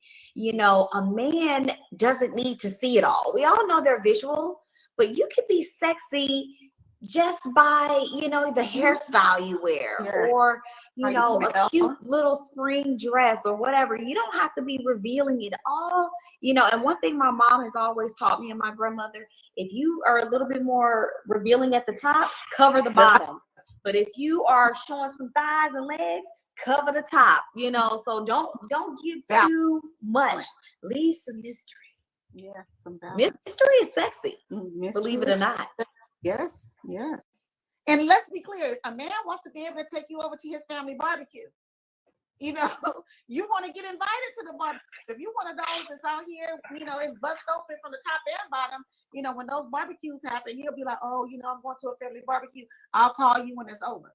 You know, imagine courting, you know, I'm not going to say dating because the brother taught me another word. You know, imagine courting someone and they don't feel comfortable with bringing you around their family because how you dress. Exactly. Or their boys, or their friends, or family, whatever. You got your whole booty cheeks hanging out, and they can't introduce you to their granddaddy and their daddy, right? Because you letting it all hang out, busting it open. And my thing is, you can bust it open, sis, but say that between you and your man. Now that's another segue into this next conversation. You know, I think the young ladies haven't learned how to decipher the roles that they're in. Like, my man gets that sexual side of me. My man gets to see, you know, me busting it open. What you say, all of that sexy stuff. That's for my man in the privacy of our home. You know, why am I giving it? We got to look at the intention. Why am I giving it to the world to see? No sense. Yeah, no, especially the OnlyFans models, you know. No sense at all, because again, if he's trying to wife you as if you're not married, you know, and he sees that in you, like, you know, I can see you going long haul with you, but that can mess it up. That right there, how you carry yourself in your attire around this person's family and friends can, you know, destroy that. Yeah. Also, you don't want your family members and, you know, everybody, or you got your anybody trying to hit on your girl. You don't want none of that, because there be perverts in a lot of our families. And I think a lot of us need to start addressing that shit. There be a lot of perverts in a lot of our damn families, and that's sad. And there be mainly a lot of the older ones. But what I would say is, of course, you know, you want, you know, the same thing with the men, and you want your girl to be telling, oh, hey, mama, this my man, or something like this my man. You want to be proud of that. You know, you feel good when she going around telling you this my man and shit like that, and showing you off and posting you, and y'all going everywhere, y'all going on, you know, trips together and stuff like that. And I know I'm 22 talking about this. So, but it's like, you know, you think about stuff ahead, you know, and I feel like, I want to thank you so much, brother, for joining. I'm going to get you off the line, and hopefully I can add some more brothers. But I want to thank you so much, young man, for joining. Every time he comes on, he always adding some substance. I really appreciate you, King. Yes. You keep striving. Your queen will come in the right time. He's gonna be a good husband. A very good husband. Yes, we need some more young men that get their mind right. Right. That's a good thing to have. We want some sisters to come on too. We have several fellas come on. We need some sisters to bring some of this feminine energy in here. Yes, we need some feminine energy. We want to hear from the sister queens because our voices matter too now in this relationship. Hey, Juicy. All my people in here. I'm so excited to see you. But yes, when it comes to Black love, I'm not afraid. No. More than ever, I'm always saying I want love. I want marriage. And I share that even on my page. You know, I feel like our Instagram pages are mirrors of what we want to attract into the world. So it's like, if there's something that you really love, you really want to bring it to fruition, why not share that with the world? I do. Like, I love sharing Black love and showing pictures of older couples and couples that are just happy and in love, that made a commitment. Let's start there, Nicey. 2 people that made the commitment that I want to spend the rest of my life with you. That is beautiful in itself. Long time. You know what I'm saying? And forever is a long time, but also to still be in love with someone, 20, 30, 40 years later. What? Still waking up to that person and looking at you and like, you're still beautiful to me as you were when I first met you. Going through life with this person, seeing the physical changes, but still loving that person. You know what I'm saying? Like, I can't wait for that. I am so excited, to experience that. Now, what do you think? Because I see some posts out here where, some men state that, it's over as far as marriage is concerned for a woman who is like 30 plus. Sometimes I've seen it 30 plus, 35 plus, definitely 40 plus. We're over the hill. You're not wanted. And also women that have children, period. It's done. You're finished. Bye-bye. What do you think about that? Can we as women find love again, right? And be married after 30 or after a divorce or something like that? Absolutely, we can. That goes back to what I said earlier. You got to be careful with what you come into agreement with. People have their perceptions and their reality all day long. Oh, well, Black women after 30, you can't get a man. Oh, Black women that have had a kid, you need to let it go because your appreciation went down. Nobody wants you now because you're going to get a kid or two. Love is not at your door. Like, y'all gotta be able to turn off the noise because that is their reality and not yours. And somebody that is really looking at the heart of the person, loving you for your morale, your character, the things you add to that man's life or that woman's life, those are the things that matter. And yes, I do believe I am going to find love after 30 because I am over 30. Right. And y'all are going to be a living testament to me getting engaged, to me getting married, to me having my next child. I'm invited to myself. Okay, to me having my next child, to all of that. You guys are going to be able to tune into that process because I believe it exists and I know it's on its way, and I'm going to share all of that with all of us so you too can see that you can manifest the very same things in your life. Amen. Let me just say this. I ain't having no more. I don't want no more. I ain't having no more kids. No, listen, for real. I have a 27-year-old and a 17-year-old. So babies is just not for me, but the love of my life, yes, I welcome you whenever he comes. I welcome him and I'm ready for him, but no more babies. Yes. But what do you think? What do you think about that whole notion that after 30 you can't find love? What do you think about that? I'm definitely not in agreement with that. I'm in my 40s and I'm still getting action. You know what I'm saying? So I'm still out here, in the dating realm and things like that. Have I found Mr. Right yet? No. You know what I'm saying? But I don't feel like it's over because I'm still being pursued. So someone sees something in me. You know what I'm saying? I don't lie about my age. I'm very honest, and because, again, it's about being open, honest, transparent, and very direct about what I want. When I'm speaking to someone, he knows what I want.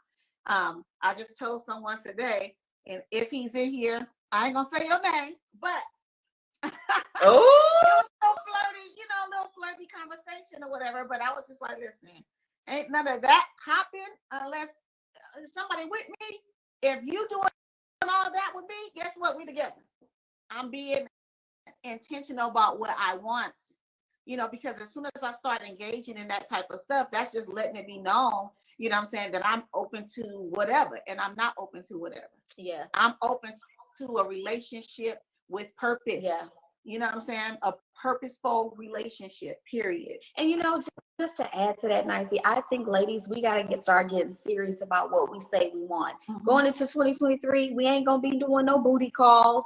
Ain't gonna be no calling me after a certain time, even though I was never that girl anyway. But still, I'm just saying, ain't gonna be no calling me when you get a chance. No.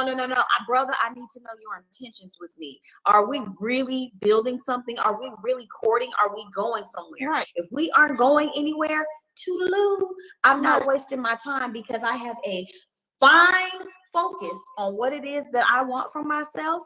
I know I have a limited amount of time to get exactly what it is I've asked God for. So I'm putting myself into position for that. And I'm not waiting around for no foolishness for a man who don't know if he want me or not, and trying to figure out, see ya, next guy, I'm moving right along.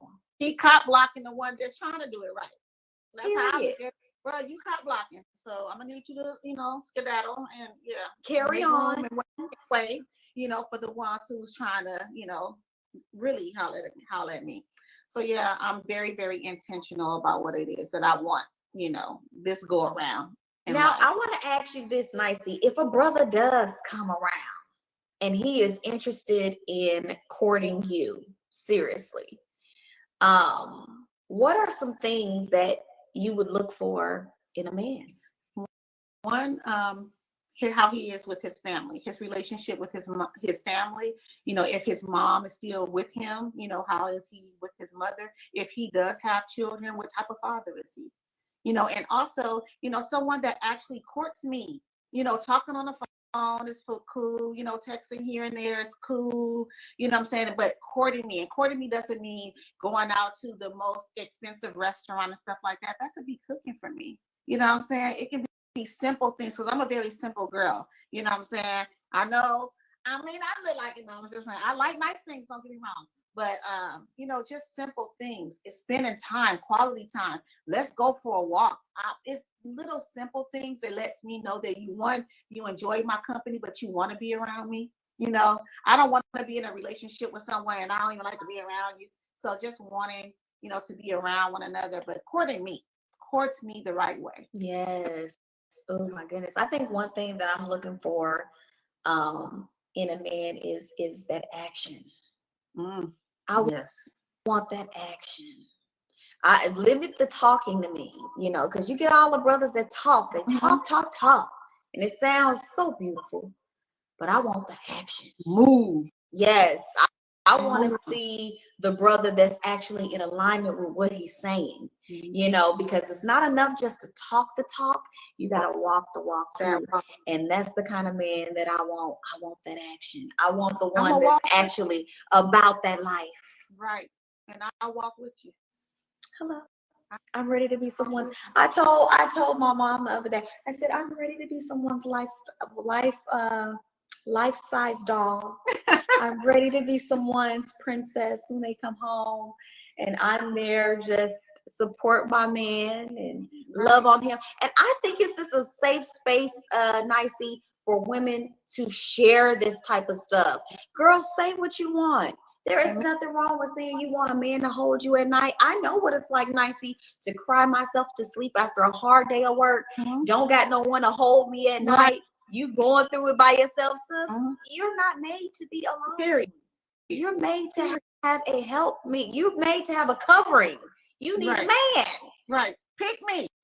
Pick me, brother. Pick me. Pick me.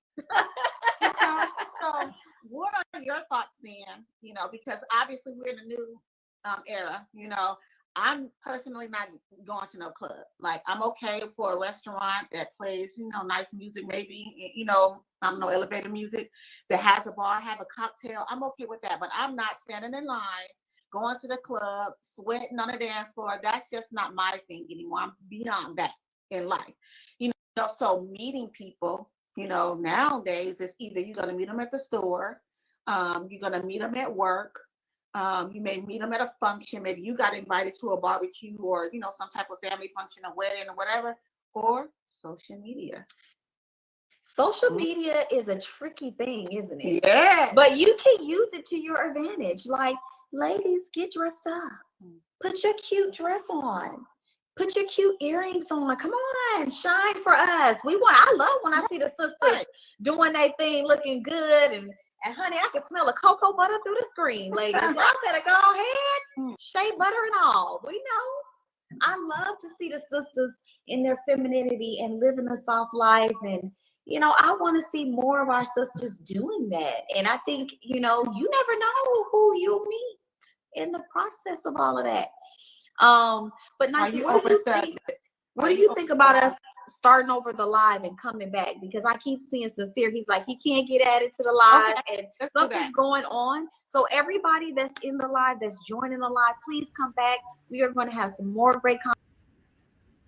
All right, they're getting ready to restart the live because I don't know. It was like, one of the guests was stuck on there and couldn't get off the live, and so people were sending requests and were not able to join. So they're going to restart it real quick.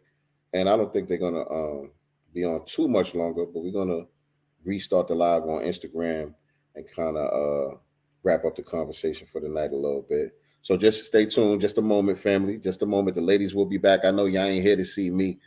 Tonight. It's all good, but the ladies will be back on in just a moment. Just a moment. In the meantime, if you just joined us, make sure you hit the like button. Make sure you are subscribed to the channel. You are watching the Pick Me Godcast.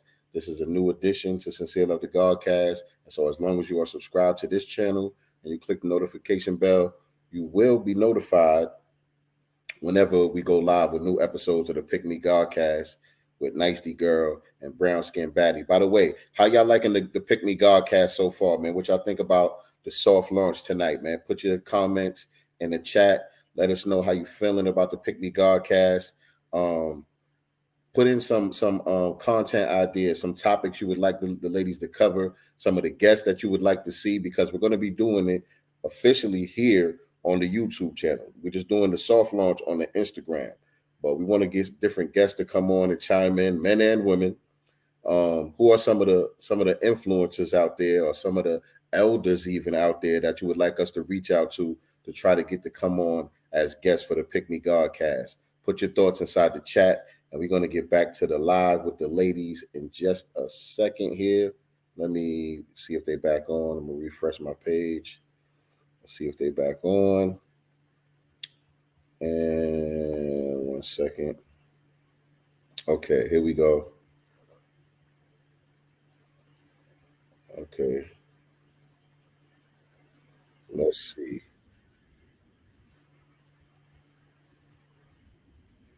The conversation, waiting for my girl Nicey. Sincere. More of these conversations. So welcome back to the live, guys. Thank you, guys. Oh, conversation is definitely interesting. Yes, we're going to have more of these conversations. So for sure, just waiting on my girl Nicey to join back to the live so we can add more of you. We really want to hear from the queens too. We want to hear from the queens. We want your perspective, your experiences. And I really, really, truly want to know, are you ladies and gentlemen ready for love? That's what I really want to know. Are you guys ready for love at this particular point in your lives? If so, say yes or no in the chat. I'm really curious. You know, are you expecting love? We need to know. Love is a beautiful thing, but are you ready for it? Are you ready for what you're asking for?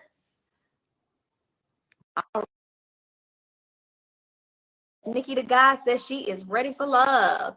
BS62253 says yes, we are ready for love. All right, I'm ready. I'm ready for love. I'm ready. I love this. I'm ready. I'm putting it in the chat. I'm ready. Yes, honey, let me add it too. I'm ready. I'm ready. Period. If you ready for love, type I'm ready in the chat. What do you think about long distance relationships? Ooh, we about to go into that. Let me add Sincere to the live. That's a good question. Do they work? Hello. Hey. What's going on, y'all? Listen, Listen, I just want to let y'all know y'all doing y'all thing. I'm streaming y'all live on Instagram right now. The people on Instagram have chimed in. They loving the energy. They loving the chemistry between What's you all up, already. dude? You know what I'm saying? And I just wanted to remind some of the people who hopped on a little bit later, just in case you didn't know what you was looking at. This is the introduction to the Pick Me Godcast. And so this is going to be a spinoff from what me and Nicety Girl do on Sincere Love the Godcast.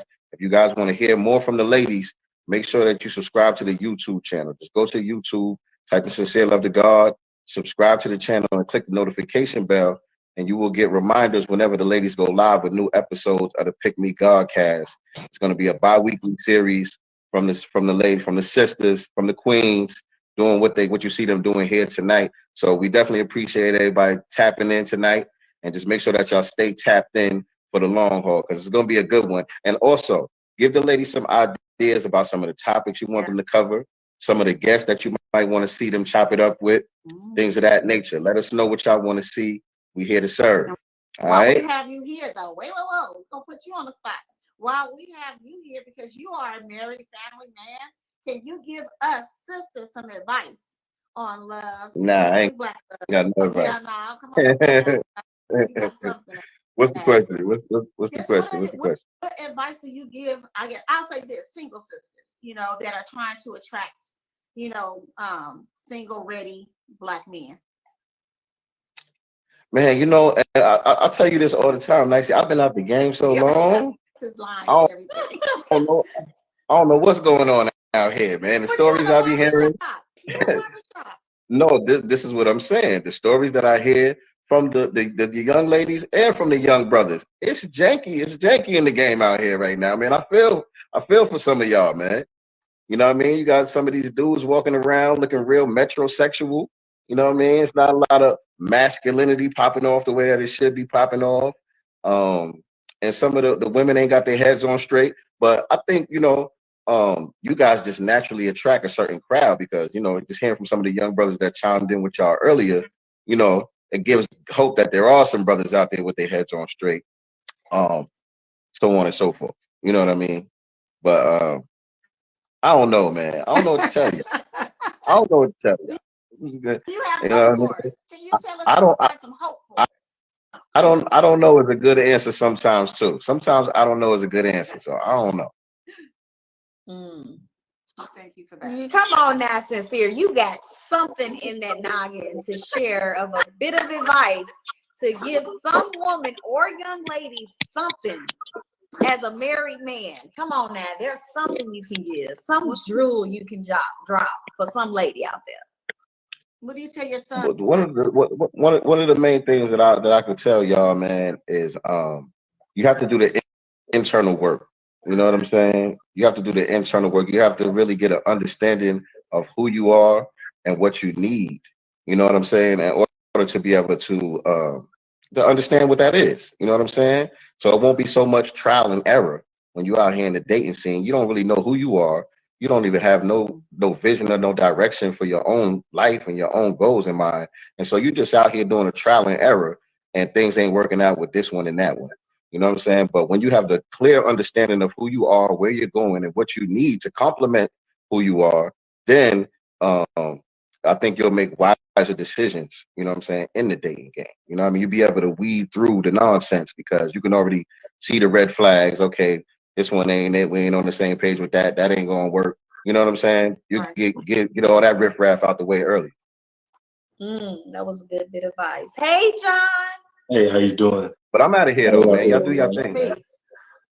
Hey, John. Hey. Welcome to the Pick Me Godcast. All right, so to go off of what he was saying, right? So true, right? So true. Because what it is you have to know yourself, and you have to love yourself before you can love anybody else. So all the hurt, anything that you went through back in any previous relationships, or anything that you've been through in life, because it didn't have to be a relationship. It could be a relationship with your mom, your dad, your family, and that carries over into your childhood. What I'm speaking on is like past experience, right? When he said that, it resonates so much and speaks volumes, because how can I give you anything if I'm not giving myself and I'm not feeding myself? So you can't walk around with your glass empty and expect to fill someone else's. So what my pastor told me back in Tennessee before I PCS, I'm out of the Army now. What's up, Mel?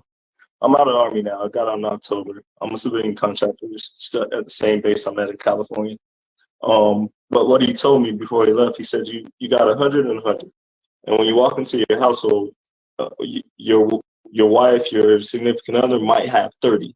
So you got to make up that 70, but you also got to feed yourself because you got to be strong enough to make up the 70 for her, because it's a team thing. It's not a one way situation, right? So it's just so much that I learned through like counseling and things of that nature. And as a black man, it's hard. It was hard at first because my dad told me, well, what another person gonna do to, you know what I'm saying? Basically, like another person ain't gonna be able to tell me how to live my life. I'm gonna live my life.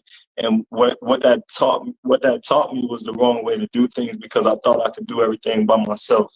So it was times I wasn't relying on God. It was times that I wasn't praying. It was times that I was just like in the world and just doing, you name it, and I was just doing the things of the world, when in reality that was hurting not only me, but the people around.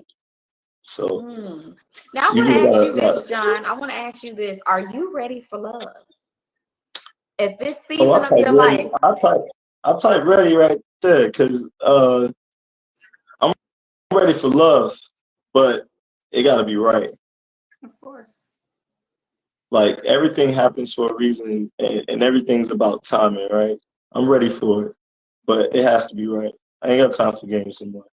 When you say it has to be right, can you give us a little bit of what that entails? What does right look like to you? I don't like to speak fast, so let me think about that one. That was a good question. So right to me is being able to know that person inside and out. Being like I was talking about it on Cheryl's Live. Like I feel like courting has like went like out the window a little bit. Like we're not doing it right. So courting to marry and just doing all the things that you know is right in that process, right? So it just, to me, it just has to be right. Like it's more than just I feel you and it's a connection and this and like it's more than that. Like I want to feel you on every level from the ground up, because like I'm sitting in the house right now. I got walls, right? So like you said before I got on, you said intentions, right? Everything's intentional. I sit in this house, I can tear down every wall, but as long as the ground is still intact, I can rebuild and put these walls back up however I want to. So that's what right look like to me. All right. Hey, how you doing, brother? Hey, how y'all doing tonight? We are doing good. Now, what do you have to add to this conversation on Black men and Black women relationships? I want to say that I feel like a lot of us need to really identify who we are within ourselves before we try to date somebody. Because the sister that wrote the book Post-Traumatic Slave Syndrome, she said, I'm not who I think I am, and I am not who you think I am. I am who I think you think I am. And a lot of us are out here not identifying who we truly are. And when you don't do that, you don't know what you truly want. You don't know what you're compatible with. You know, it's like if you're an eagle and you don't realize you're an eagle, you think you're a fish and you're trying to date fish, you're gonna drown and die because you're not in an environment you need to be in. You know, it's a time and a place for everybody. And even how you spoke on, you know, we got the sisters with the long weaves down to their ankle, they come with a certain energy. Yeah, they do. And it's certain men out here who they are compatible with. So if you a square dude, you really don't need to be with a sister like that, because it's not gonna mix too well. That's, you know, oil and water. So, you know, you have to recognize who you are before you can get in these relationships. So I see too many people that are not compatible trying to force something together because I feel like they don't know who they truly are on the inside. Man, when you say that, man, it's so crazy because in my previous relationship, I caught myself not valuing the other person as much as I did in the beginning. And it was because I feel like it wasn't even supposed to be that. We wasn't even supposed to be together that long anyway. People come into your lifetime for a reason, season, or a lifetime, right? And you have to determine that. And you have to, like, your gut and what women would call it, your intuition will tell you everything you need to know. But we fight against it all the time. Because I say it all the time. I say love sometimes clouds your judgment or what you think love is, because you could be in lust.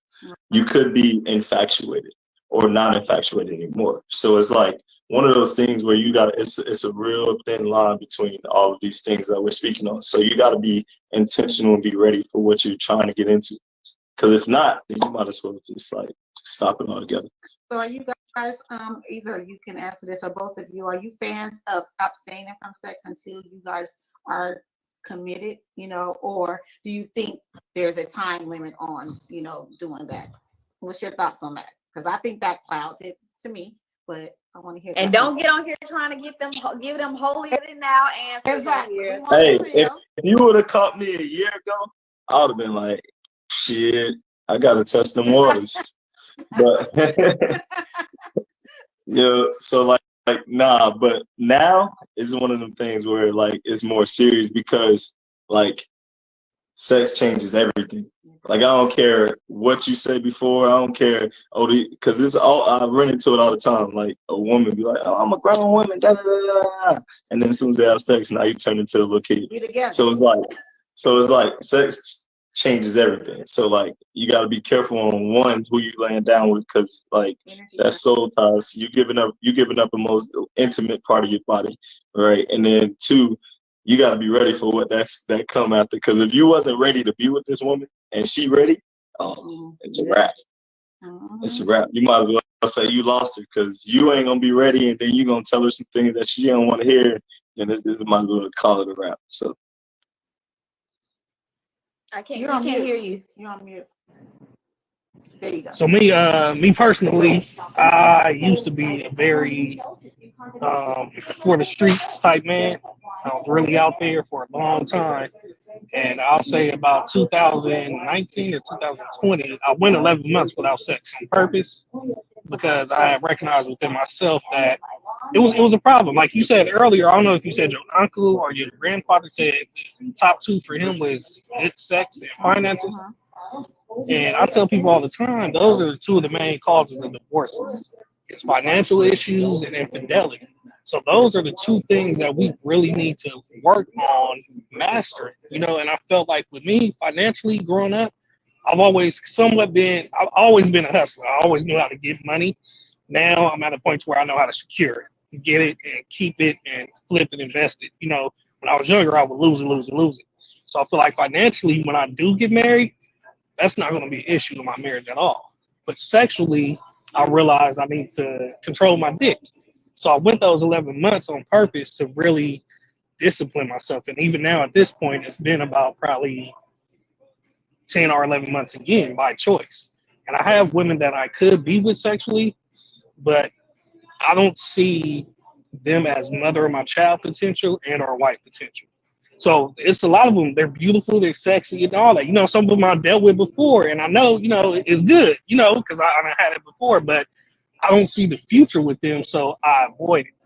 And it's hard. It's hard, and it's it's not easy at all. But I'm not going to say I'm going to wait till marriage. I'm just waiting until I see a woman I can see that future with. Now, what about you, Nicey? I want to hear your answer to the question. Are you willing to wait, when you're courting with a man, or do you want to test the waters? No, I think that where I'm at, the place that I'm in right now, would rather wait, because most of my relationships that I got into, I tell people all the time, I my way into them. in a way. Like we were more sexually compatible and not compatible in other ways. So I want to do something different, going into my next relationship. I don't want to make it all about that. Like I said, it's good. Mute your It's phone, good. bruh, because you at Target right now, and we here in a Yeah, car. my bad. I'm grocery shopping. My bad. All right. But yeah, no, I want to do something different. So I'm choosing to wait. Yeah. Well, for me, I'm gonna be transparent. I would be lying. I've done 3+ years of waiting. So, when my man comes along, I gotta test the waters, honey. Because listen, I can't be in a relationship with any man, and I have to try. I have to see what it's like. I can't go into a serious, committed relationship with you and so when I say I want to wait, I don't want to just start it out all about good stuff. I'm not saying I want to wait till marriage. So let me rephrase that. I'm not saying that at all. I just don't want to get so caught up in the sexual, part of everything and how good that is without first peeling back all the layers and making sure that this person is everything that I want and need him to be, and me being that for him. So when I say that's I can't wait until the wedding night and something's wrong. No. Yeah, so that's what I meant too. I don't want it to be the focal, because like I'm like, bro, like, man, like I done messed up a lot, because that's what, like, it was almost like that was what the lead was, and like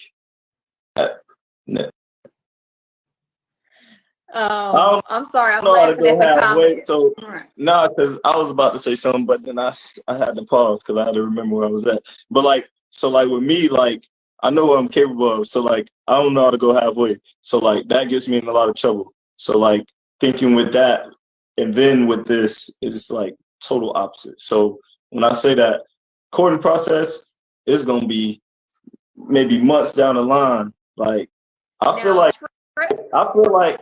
if I'm courting you and it's courting to marry, I feel like, man, shit. How long? I can wait like 6 to 8 months, maybe a year. How long are you guys waiting in the courting process with your person to have sex with them? What is an appropriate time for you guys? If you're courting somebody serious and you both have put your intentions out, how soon are you giving up that duh? I say 6 months. Okay. So 6 months. In that 6 months to a year, I can do that. Okay. All right. Especially if I'm courting you, because it's like, where we going, and like, and if we going that way, if we not distant, or even if we is distant, like distance gonna be worse, because like now I'm paying for you to even come here, or I'm going there, or like if we together, like in the same state or somewhere close, now I'm taking you on dates like frequently. Now we like out and about, so like. So what is your minimum for waiting? Like, since you said 6 months is your max. No. I said 6 months to a year, so I can wait 6 is like minimum, and then I'm gonna be thinking like, girl, are you doing something else? Because like. So I have a question though, since we're talking about that. So, we're talking about sex. Does that mean going all the way, or are we doing other things? What you mean? I mean, there's other things that you can do other than actual intercourse, meaning, vaginal penis sex. So are we, abstaining from everything outside of holding hands and kissing? I feel like that's to each their own. So like, if y'all, because that's gonna be a very temptatious thing. That's some grounds that you might not want to play with. So if you're gonna do it, hey, I'm from Florida, man. I'm like Kodak, man. If you're gonna do it, you gotta do it all the way. Feel me? Because once I eat you and you suck me, and we kiss and all that, like, I ain't trying to hear all that other shit. Like, especially if you fine, I'm handsome, man. I'm trying to get in there. I gotta test some waters at this point. Well, let me just say this, because and brown skin Betty may be able to attest to this. And I've been out with places where dudes will just like volunteer to, eat the box. Like, that's all I want to do. Just let me, yes. And I'd be like, no, like, because I know. No, that's just a way. That's a way for that man to get in the door. Right, because again, I know me. I'm like, once you do that, like, You ready to? Yeah, you gonna let him slide. They be like, that's all I want to do. Just let me, whoopty bam. So that's why I asked that question. Nah, cause as soon as he eat that thing, you gonna be ready for him to slide that thing. Right. So don't even do it. So for me, I'll say I would, my minimum, if I meet a girl tonight, we going on dates, we hanging out. Minimum, I'll say like 4 to 6 months, because, and it depends on if we're spending the night together and stuff like that, because it's hard to have self-control all the time. If y'all cuddling every night, you wake up as a man, you're gonna wake up hard. And if you still holding her in the morning, she gonna feel that.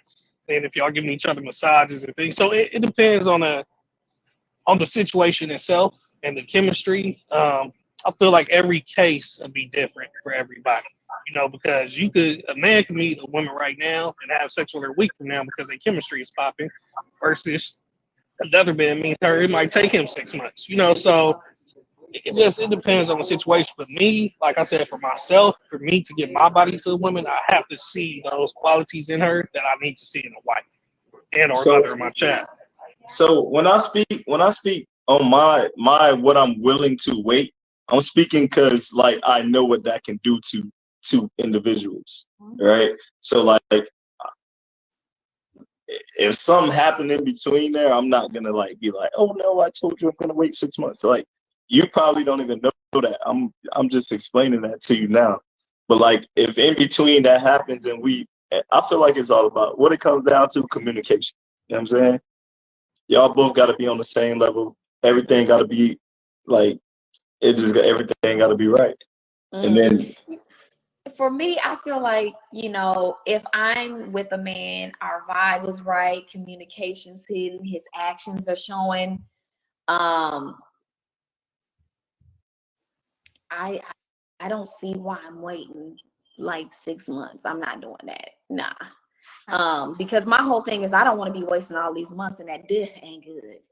I'm not wasting my time. If it's not reciprocating, thank you. God bless you. But I got to move on because for me, sex is like a love language. It's actually one of my love languages, and sex plays a major thing for me. So if that is not connecting and if it's not making sense, yeah, I feel that. I gotta want you to do something. I feel it because I 6 months. So they done done. I'm gonna know if you gonna. I'm gonna know from the jump, from about our first couple conversations, because I'm asking all the questions I can from the first couple conversations anyway. So I'm gonna know, and I feel like any man that knows he wanna like be with a woman, it ain't gonna take 6 months to know if he gonna do anything with her. You know what I'm saying? So exactly. So I'm gonna tell you, I'm gonna know within the first 10 days of me talking to you, being around you. I'm gonna know. So all I'm doing at that point is just waiting on the right time, right place. You know what I'm saying, and everything right. Now, Nicey did ask a great question before you guys joined the live, and that was long distance relationships. Are you fellas open to having a long distance relationship with a woman? And not if just she go ahead. Not just an hour or two drive. I'm talking about a different state.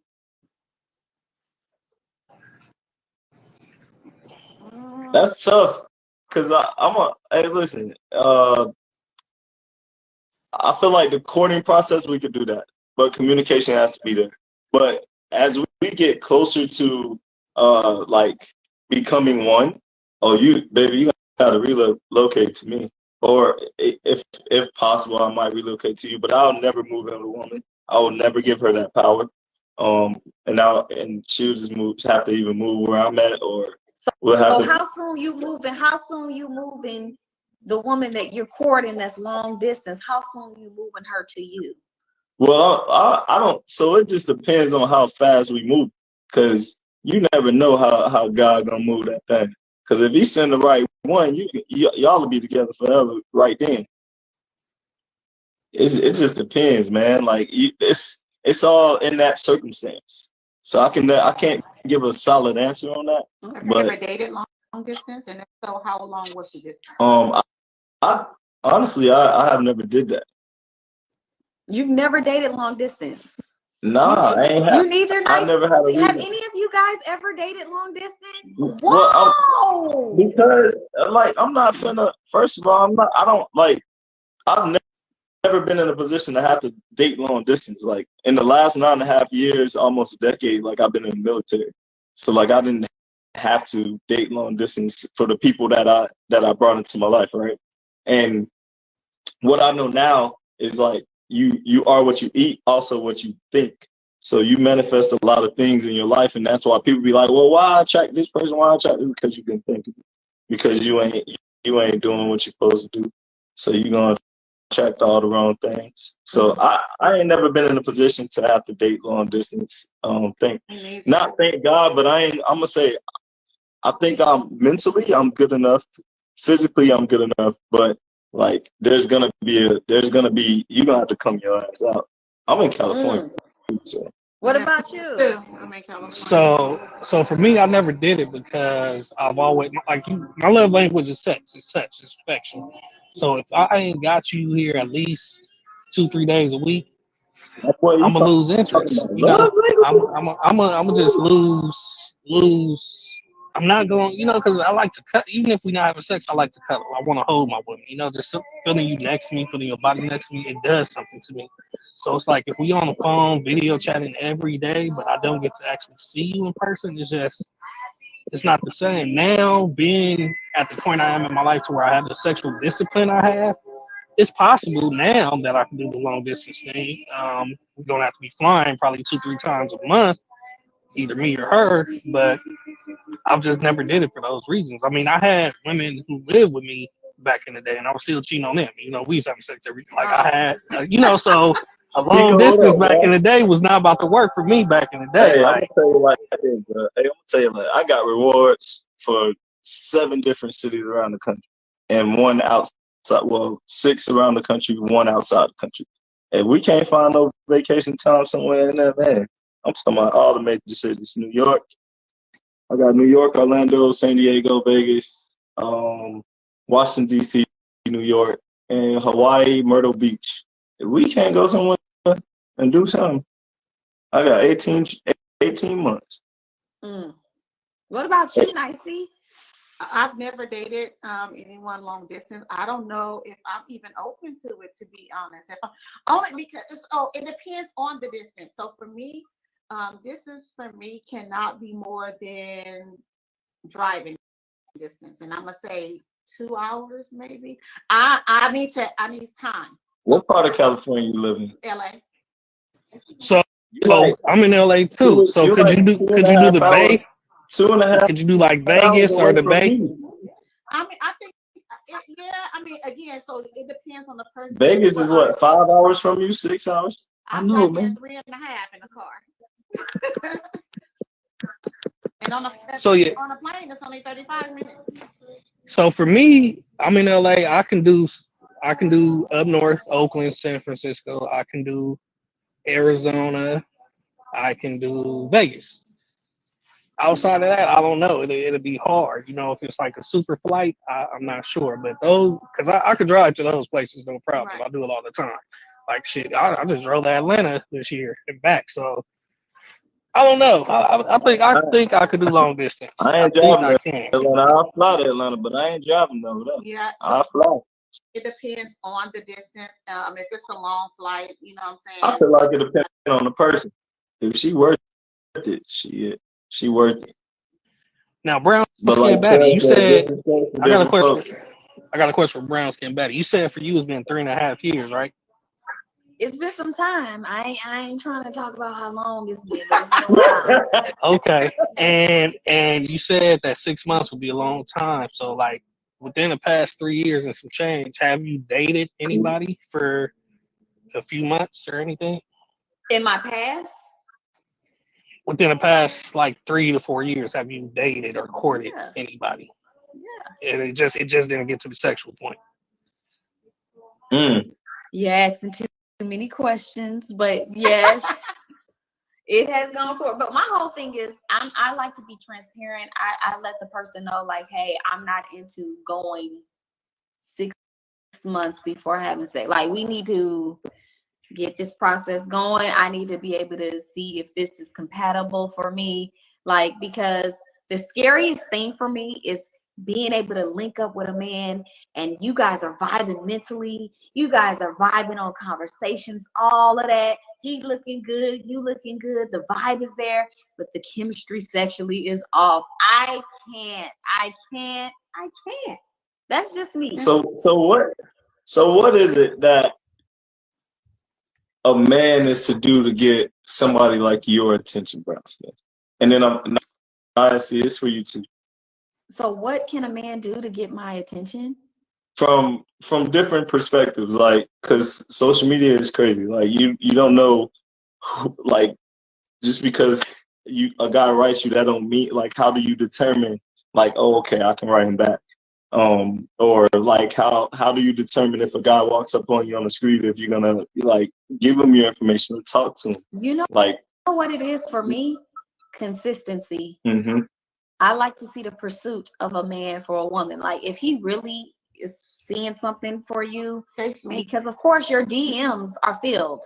Yeah. You got brothers all day long telling a woman how good she look.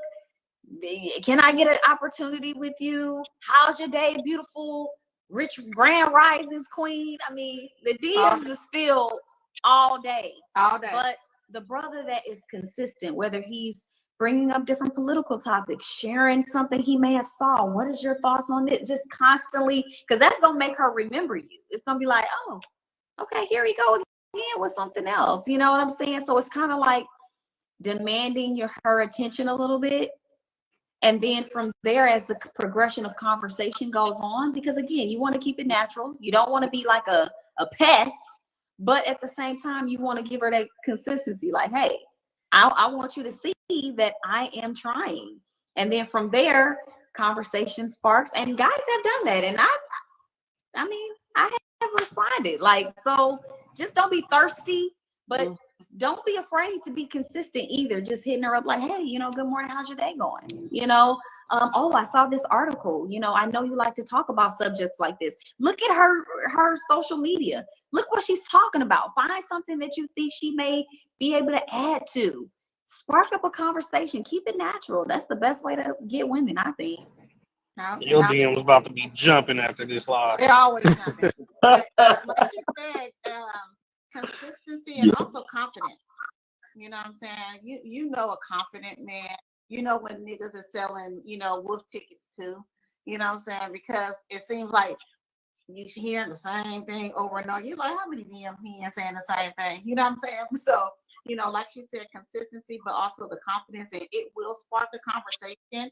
And I have, met really nice people on social media, that we're really, really cool. I feel like I haven't necessarily, I don't want to say I'm not open to it. I think I'm just scared of long distance relationships, perhaps. And I don't think it's that I'm not open. I think I'm scared of it. I think I have a fear of the unknown. You know what I'm saying? How are we going to make this work?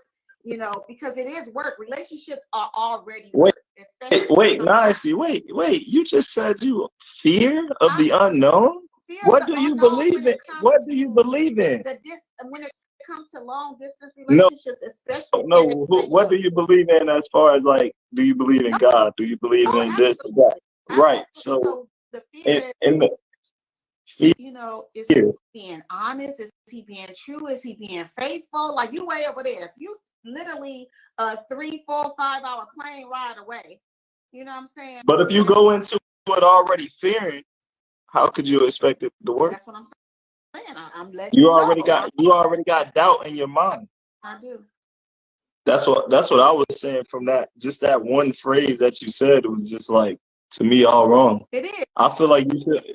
I feel like you should walk into everything open, because you never know. God might have your man in Atlanta right now, and he reaching out to you, and you say, and you miss out on your whole blessing because you talking about you fear something. You better give that. You said you believe in God. Give it to God. Give it to God. I'm gonna do that. I'm taking your advice because I'm telling you, I've met some really, really nice people. They just haven't been in California. And so because of that, I think that I instantly shut down a bit. Like I'm still cool, cordial, but I definitely shut down because it's like, No, you ain't shut down. You shut them off because they out of this country. They out of the state. I agree. I have. Listen, the right brother come to me. He's stepping right, talking right. So I'm just saying, like got that every action with the man, words, good intentions. Yeah. He's listen, but he's every man, every woman. Alabama. You But where you at? You in Atlanta? I'm saying I live in Arizona. You live in Arizona? You in Arizona and he way in DC. But he's talking wide. Did you say DC? Yeah. But I'm listen, saying, I don't like, listen, I'm a very faithful woman anyway. So I've abstained from sex for years. So that's not, I stay in the house. Men always talking about where the good women at. We in the house, y'all. We at home, sitting in front of we ain't at the clubs. We ain't out here in the streets. The good women are in the house. Okay. So I know how to wait for the right man. Sex is not so compelling that I just need to go outside and just find some D. I can go get some D today if I wanted to. That's not important. What's important is the man that loves me, that is willing to invest in me like I am with him, somebody that's willing to let their guard down, be transparent, be vulnerable with me, somebody who is intentional and handles me the right way. I'm at a point in my life where I can wait. I don't care about all of that. If I got the right man, I'm going to wait on him. So if you live in DC and I live in Arizona, let's work this out, baby. Because listen, if it's important to you, it's important to me. And so that's what I'm willing to work with it. It's all about what, like I said, like Cheryl said it earlier, to each their own. It's all about what you're willing to do, what you can't put a limit on. Like, there's no limit to love, right? Now, if you met the perfect woman today, but she lived in California and you lived in New York, are you gonna say no? I don't want to do this because you? I said I was open. Oh, okay. I don't care. I'm open to distance because that's what I said. Mentally, physically, emotionally, I'm open to it. And it's just I never did it. That's where I'm confused. Like, because again, we're talking on the phone, we're FaceTiming, we're texting. All that is great. Even if we meet one time, the first meeting was cool. You know what I'm saying? Like, how do you measure all of that from a distance?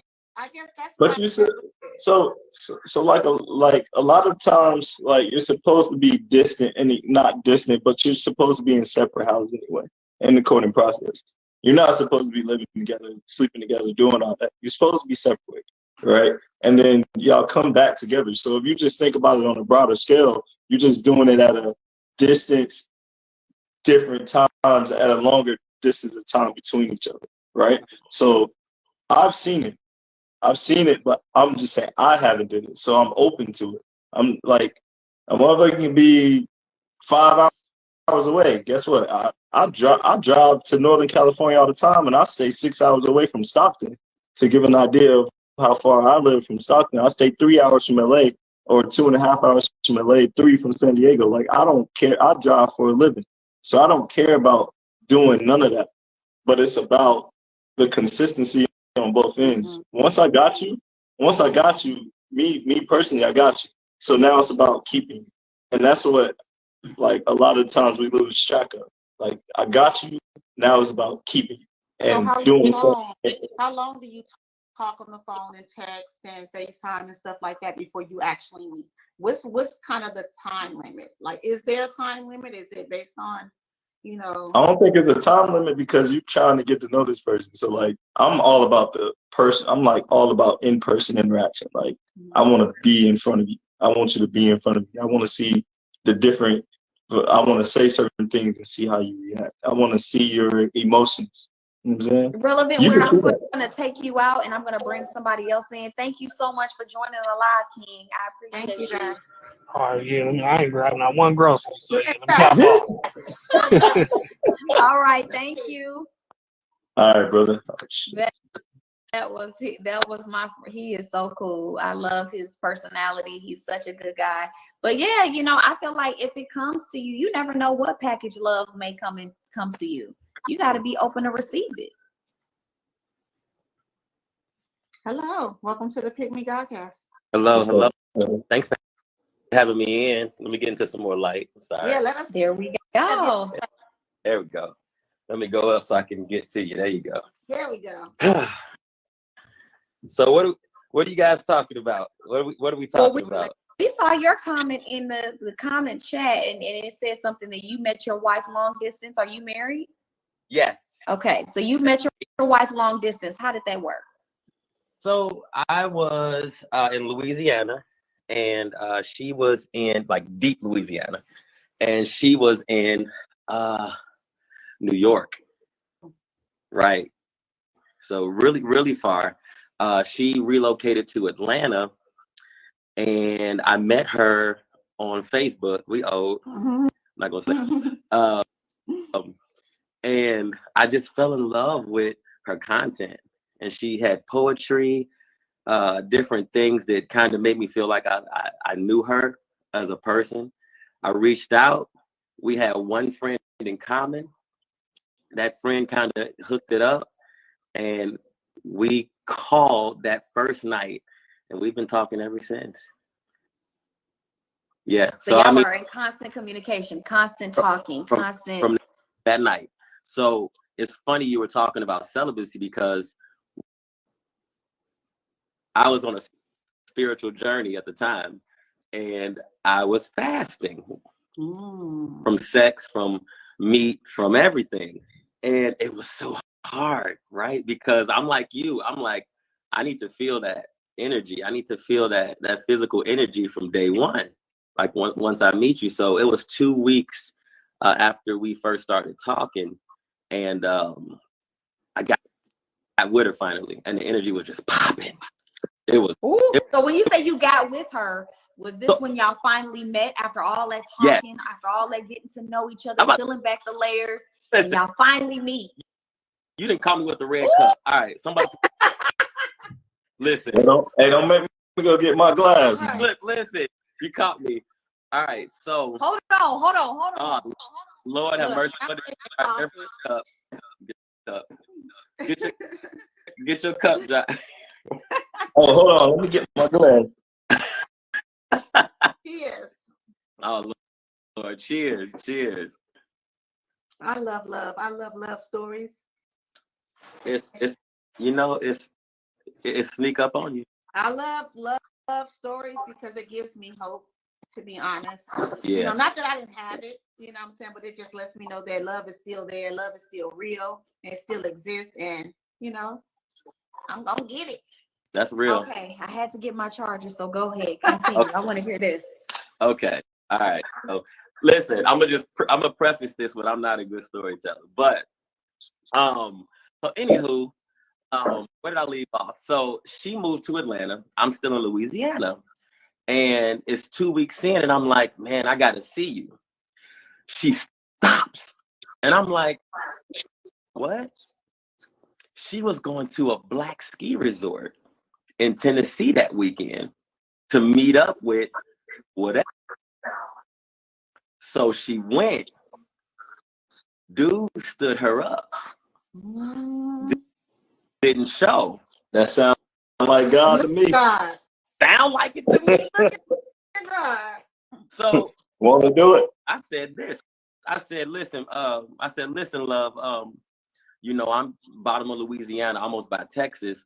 You are in Tennessee. Let's drive right now. This is 2:00 in the morning. We talking. I said, let's just drive. So I jumped in the car. She jumped in the car.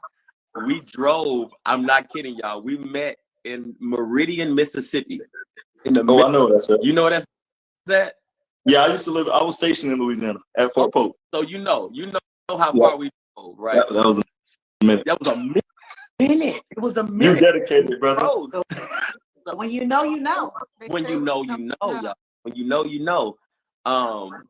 And to back all the way up, the third phone call, I told her, know who you are.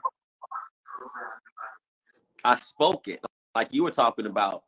I spoke it to her. I said, I know who you are. I said, I know who you are. I'm not going to speak the word to you, the WIFE word, but I know who you are. I got to meet you. And so fast forward 2 weeks, we drove to Meridian, Mississippi, and it was electric, but I was on a fast. So, you know, like the song, God blocked it, he blocked it. Listen. That's Yes, sir. right. And see, and that's why I believe there is no such thing as coincidences. Like when God brings you that person, it's gonna be undeniable. I feel like you're gonna know. Of course, He's gonna know before you, because it says in the Word that he that findeth a wife findeth a good thing. Yeah. But I feel like you will feel something. You Yes. will know, like there's an undeniable connection here that just isn't my normal. Right. You know. Right. And it was deeply spiritual connection, because now here's how social media can mess with you, right? Because men are visual, women are audio, right? Let's just keep that in mind. So I'm visual. So when I saw her the first time, she was 5'1". And I'm not into short women. I'm getting over my visual handicap at that point. I call it a handicap. Men are handicapped by visual, right? Because we always do visual first. It's a handicap for us. And I got over that real quick. She was still bad as, so I'm like, all right, bet. So we went on a date, and y'all, we didn't want to drive home, so we got 2 separate rooms. Never used the other one. Oh wow! I was gonna say, good job, brother. Bruh, sat in the same room all night, talked, kicked it, kissed. We kissed. No penetration, no nothing crazy, because on the fast still, right? So fast forward 2 more weeks, we got to see each other again. So I was like, let's make our first date. So I'm like, I found one of those little cheap sites. So you book the Cancun vacation. I bought her a ticket, bought me a ticket. We went to Cancun. It went down 2 weeks later. That was our first date. So y'all got it going on. Y'all got it going on. Y'all got it cracking on y'all first date. Actually going to do something together. A month later. Then I'm on this whole spiritual kick, you know, confused. I was young, you know what I mean? So I'm like, all right, maybe we should go celibate. We should renew ourselves. So I went celibate for 8 months before the wedding. Right. Yeah, it didn't do nothing though. It didn't prove anything. We still talk about it to this day like it didn't prove anything, because we already broke ground with each other and we knew who we were to each other already. So I say that to say that, you know, practice self-control, but don't ruin it, because sex is a big part of marriage, a huge part. And if you're not compatible, you're gonna miss some of the best years of the sex in the early part of the relationship by shutting up. And see, and that's why I say to, and even with myself, that's why I say, because I am one of those women that likes to hold out when it comes to sex. But I feel like, you know, if you meet the right person and you feel something, you know, it doesn't make any point in waiting 8 months, 6 months just to do, like, you're not why? Nobody. Well, I'm mad that I put the 6 thing out there, because now everybody using that as a reference. But I tried to explain it. I explained it in the comments. I'm just open to it. I'm not all for it. Like, don't get my words twisted now. If I meet the right one and everything clicking, it is up. Right. And I'm gonna make sure I give you it's up. Now, you know what I'm saying? I want to ask you, how did you know your wife was the one? How did you know that she was the one for you?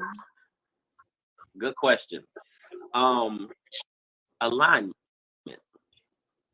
And I'll go deeper into that real quick. It's spiritual, but it's also soul level as well with the alignment. And it comes from a comes from a lot of talk. So me and my wife, the first few days, we talked on hours on the phone. It was like one of those breathe on the phone type of situations. Like, you sleepy? No, I'm not sleepy. Right.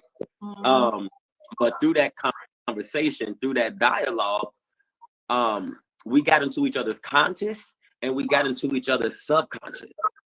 And we found out that I found that hers aligned. Like, her conscious presentation, her persona, her presentation, her outside presentation matched up with her subconscious. So she was fully aligned. I knew who she was then. And she knew my outside presentation of what I said I was, because women are audio first, and then they watch you, then they're visual. My presentation aligned for her as well. And so we were two healed people in a healed place, but semi-healed. Nobody's really fully healed, right? We all on a journey, right?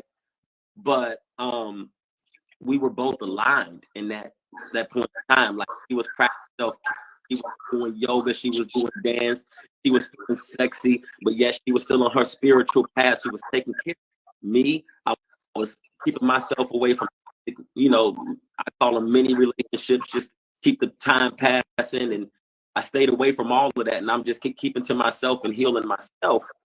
And so we were both so aligned that when we came together, we were so vulnerable. Y'all, the first time, I cheapened it. That first time that we did finally get together, we also had a soul experience, because we let our inner child and came home. Right? And so it was like, we even called each other's by our children's nicknames, our child persona's nicknames, and was like, let me talk to your child. What does your inner child want? What does it always wanted? What hurt it? What's its dreams? And so we kind of got in touch with each other's inner child, and that was so intimate. Sex was nothing, right? Sex is just physical. Sex is here with the vulnerability. That first time. So that's how I knew she was the one. We were both aligned at that time. Now, life goes on. Are we aligned throughout our life? No. But it just so happened right in that moment in space and time that we both were aligned within ourselves. So man, that alignment is like everything. And then, like, what most people don't understand is intimacy happens before the bedroom. Yes. Like, it happens way before the bedroom. Yes. So, like, how I say it and how I vision it, right? I'm trying to mess with your mind, then everything else follows. I use different terminology, but for a lot of purposes, right? I want to get here, right? Because once we're here together, there's nothing that's gonna be able to stop us. That's true. That's why I'm also open to the long distance thing, because it forces you to really get to know somebody. Like, we're talking on the phone, we're getting to know each other, we're peeling back the layers, like I said, and there is no rush to be tempted to actually be in each other's presence, where other things can happen which may interfere with the relationship, maybe for reason. So that Arizona internet kicked in. Yeah. I don't know what is going on with Instagram, but I do believe in alignment, and I do believe that if you do get that person, you got to be able to recognize the blessing when it's there. Don't let it walk away. Like, if you know you are connecting with somebody, a man or a woman, and the conversations are hidden, the mindset is aligning, the spirituality is connecting, like all of these things are connecting, why would you let it go? Because y'all know we live in a world now that Instagram is full and a lot of people, because they're seeing their DMs is full with so many options, they feel like they got so many options. So what do y'all got to say about that? Like, how do you hone in on what's really for you, and then giving something else a chance and hope that there's opportunity somewhere else? Well, I mean, you just got to have a conversation. And I mean, I'm not saying have a conversation with everybody, because that's kind of like impossible, right? But the ones you do choose, have the conversation, and then, like, once you know, just you out. Like, and social media is different. Like, you can block somebody, or you can just tell them to leave you alone, and they can blow you up all day, and they blow you up, and you just don't respond. So, like, I don't know, man. I feel like every facet of life or every avenue is open. You just got to be willing to give that shot. You know what I'm saying? Like, you got to be willing to give that shot, because it could be somebody that's right in your face and you would never know, and you pass them on, and then you get into this and that, and they're right there, and you just miss it out because of the mental blockage of, oh, it's social media. How do I know? Well, how don't you know? Right. You don't know what you don't know, so you might as well find out. Yeah. For me, You it's have to say the nicely. social media thing. It's not the social media thing for me. It has been for me. What's been holding me back when I meet people on social media is the distance. I find myself, you know, as soon as they tell me where they're at, I'm like, you know, like I'm literally not even probably giving it, you know, a good 50% of energy as soon as they say, you know, where they're at. And so that's my bad. I'm gonna reevaluate some things. Thank you guys for this. Better put that rose on. Rose, turn that rose. Man, I'm just saying, like, if you got a man, right? Because a man knows what he wants, right? Right. If you got a man and they're on the other side of the country, they could be on the other side of the world. Like, I done deployed 2 times, and I talked to people. I'm not in a relationship, but I talked to people and kept that consistent the whole 9 months, both times. So if you have a man and they're on the other side of the country, or they're 8 hours away and not 2 hours away, like, if they really want you, they're gonna make an effort to they will make a way for you. Because they will make a way for you. I promise you. I will drive 13, 14, 15. I'll drive. I've driven from Florida to Detroit. Yeah. I've driven Florida to Detroit back to Florida. I drive for a living now. I don't care about doing none of that. So if a man wants a woman, he will figure that out. And that woman gonna also help, right? It ain't just him, but like, he gonna let you know, like, and if you align with that, you gonna do it. Right. All right, baby, look, let's meet in Vegas. Right. But it's a litmus test, right? It's a pure litmus test. Like John said, hundreds of miles to get with you. You don't think that's authentic? You don't think it's about to be explosive when he gets there, as opposed to the dude who's 5 minutes away and it's a convenience, right? Like, he's speaking truth. Like, a man, like, I drove hours to be with this woman. You damn, listen, it's going down in the bed. Like, but I'm just saying, it's like, bro, like, you another man, so you can validate everything. So, like, it's no in between. Like, there's no in between. Me, I work hard for my money. Right. Like, I'm not an over the road driver. Like, I drive strictly on the military installation, but I'm home 3 days out the week and working 4.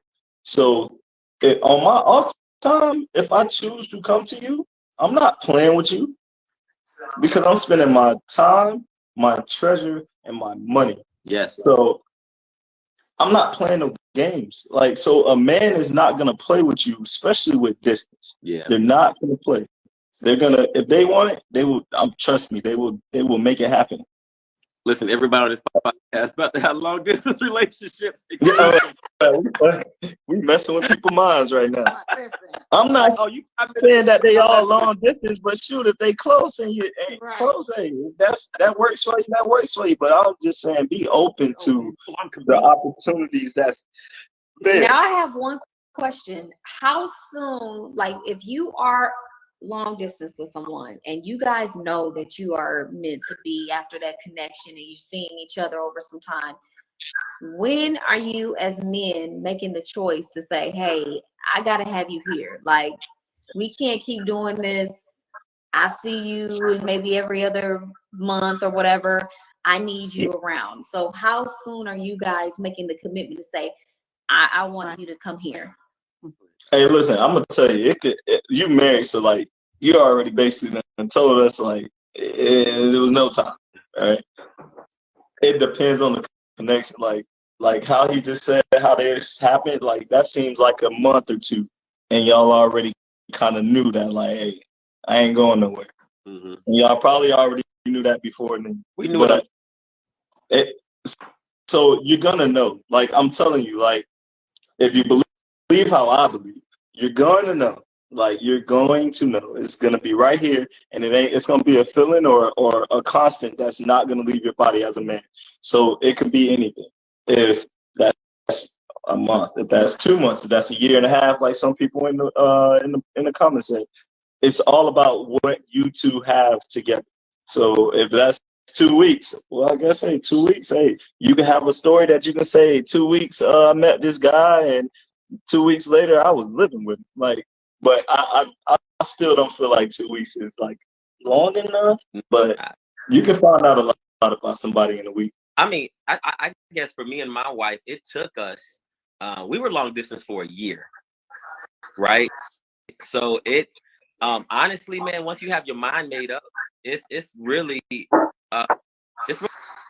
about economics, right? So she landed a job and she landed her dream job, right? So this is a Black woman who went to school for years and years and said, I finally got my dream job.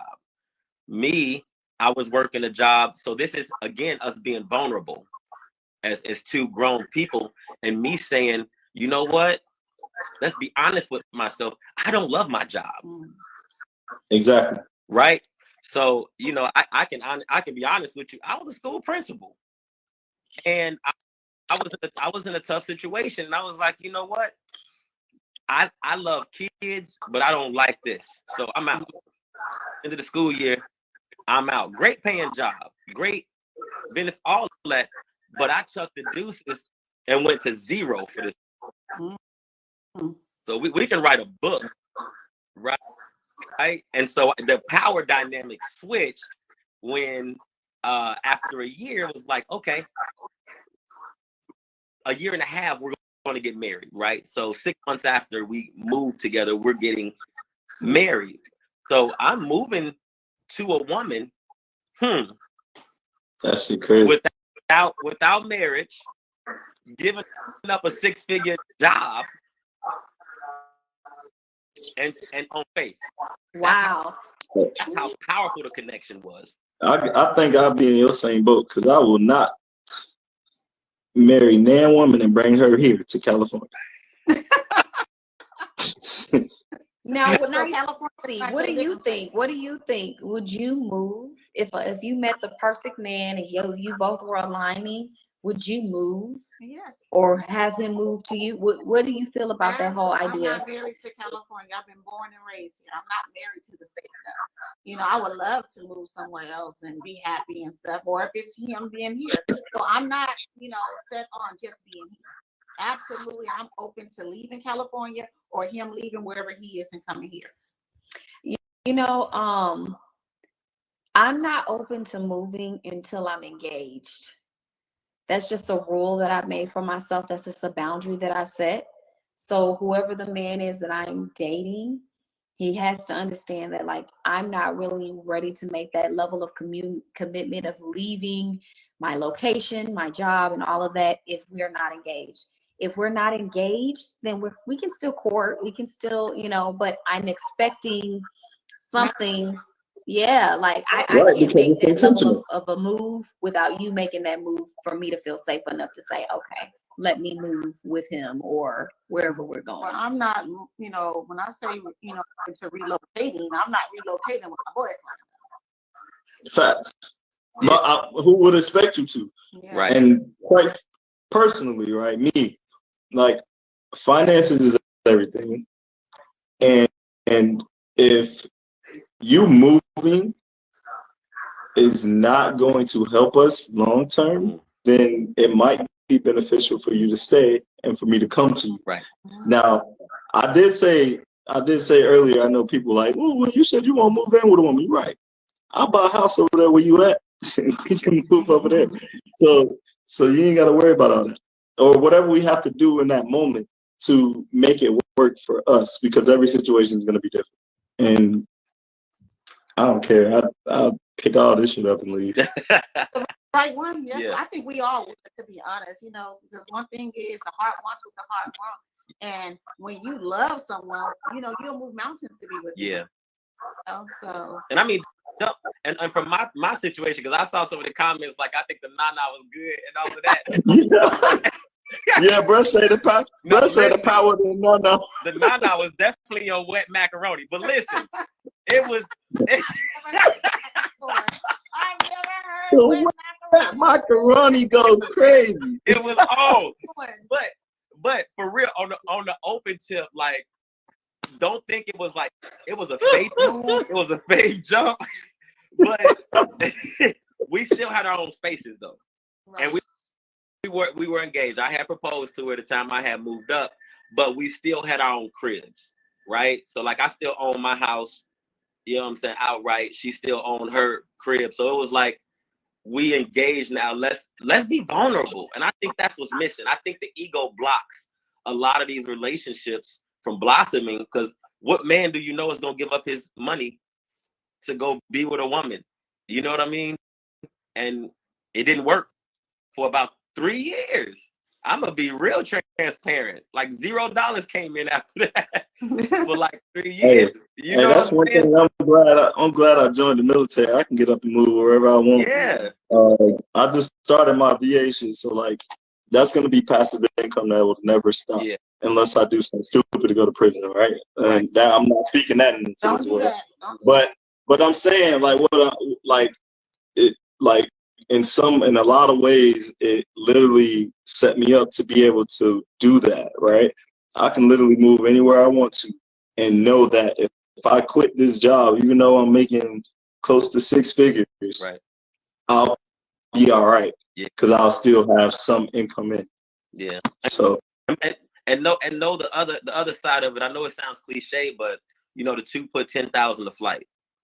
I moved on that faith, right? You said, huh? And it happened.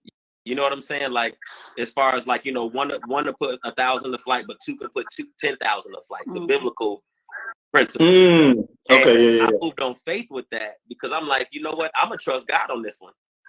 I don't have no. Listen, I got a little savings account, but that's it. So it was 3 years, and then I'm like, then my now wife supported me and was like, yo, go start that restaurant you always wanted to do. Look at wife. Look at that. 5 years later, I ain't gonna talk about my finances on the screen, but 5 years later, I'm good because of that wife. Right. Hey, you know what I mean? Look, I always say that the woman, because look, for every great man, there's a great woman behind him.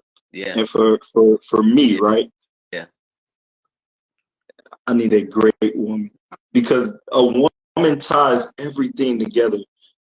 Like, you can be all that in the bag of chips, but until you have that woman that just rocks your soul and ties everything together, you're not doing nothing. And you have to be in line, like you said, but that alignment, that was God. Yeah, that was spiritual. Like, that was God through you to that woman. Yes. And then her bouncing that right back to you by saying, yes. Yeah. You are. Yep. You are mine as I am yours. Yeah. And that's what it's all about for me. Like, I need that woman that's gonna be, you are mine as I am yours. Mm. And everything else, it'll just boom. And you'll just be, before you know it, we'll be on the live like this young man, speaking of all the butterflies that he still have to this day. And there it is. Yeah. Yep. Edwards Michael 423 says love won't happen until after 35 for men. Do you guys agree? I don't agree. I'm 31. No. Because what? Okay. So here's the question, Edward. Here's the question to everybody. What is your? And this is what I asked people before I met my wife. What is your definition of love? Because you can yoke with somebody with a different definition. And again, the alignment is missing, right? Some people take love and they separate respect. They separate trust. They separate all of those aspects. For me, trust, respect, all of that rolls into love. You know what I mean? But to somebody else, love may be an action. and only in Love for me. Love for me is definitely an action. Yeah, I would have to say it is too. Love is definitely an action. You can't talk. You got to be able to walk the walk too now. It's a But I've heard enough talk. You know what I'm saying? To be honest, Yeah. you know, it be a lot of talking going on and no movement. So, you know, we gotta move. yes, Yeah. very much so. I wanted to say thank you so much, fellas, for joining this live. You Yes. guys have really put out some good energy for the ladies on the live. It's good. I was telling another brother not long ago, it's good to see men who want love too. They're vocalizing it. They're sharing their intimate thoughts on a public platform about how they found their wives, how they want love, how they want, you know, the same things we want, ladies. We're not the only ones that's feeling this. They feeling it too. They want love. They want the beautiful connection, the alignment, like we talked about tonight. And, you know, I think for all of us, it's just taking that leap of faith and just saying, hey, I'm willing to try it if you are. And It's not gonna kill you. my perspective. You guys literally, this conversation has changed my perspective on long distance relationships because, like you said, am I blocking my blessing? You know, You might be. it really got it for me. You know, when you said, well, you could be blocking your blessing, I'm like, whoa. Yeah. You know what I'm saying? I'm heavy on the blessing. You- You know, I don't want to block it. And I know, you know, specifically what I've been asking God for. You know, so when you made that comment, don't block your blessing, I was like, ooh, I gotta reevaluate this. I have to be more open. Yeah. Your man will, your partner will aggressively pursue you. Yeah. What does that mean? What does that mean? Yeah, Aggressively means it's not passive, meaning if you give me your number, I'm calling you the first night. I'm not waiting. I'm not playing these power tripping games. I'm not playing these ego games.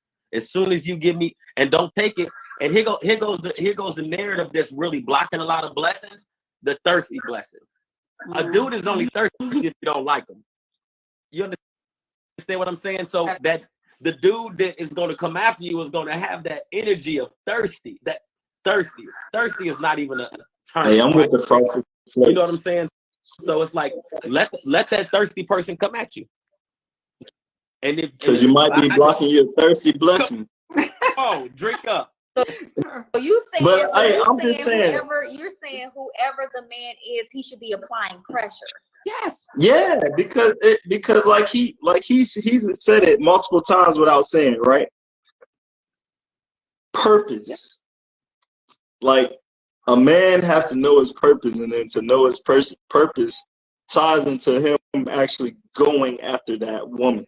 Because when I tell you, like yeah, purpose is everything. When I say purpose is everything, purpose is everything. Maybe the pressure. But wait, if it's long distance and if it's a long distance person that you're speaking on right now, you already blocked them halfway because you're already 50-50 in, 50-50 out because they're long distance. So you don't know if he's going to apply pressure or not because you kind of had him on the long handed spoon. Well, I'm going to put my intention out there. Whoever the man is out there for me, apply the pressure. Yes, give her some pressure, y'all. Give her some pressure. I'm even going to speak into the universe and say I'm going to be engaged before the end of 2023.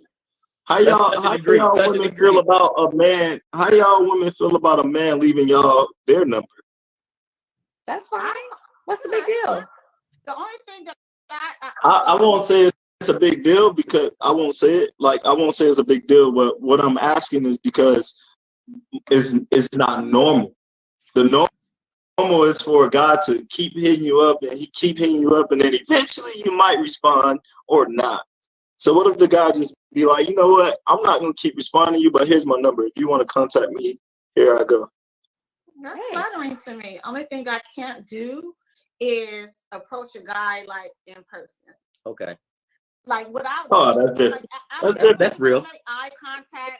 You know, I know how to flirt. I'm gonna make eye contact. I'm gonna give the smile and stuff like that. But wait, ain't flirting is a way for you actually approaching the guy?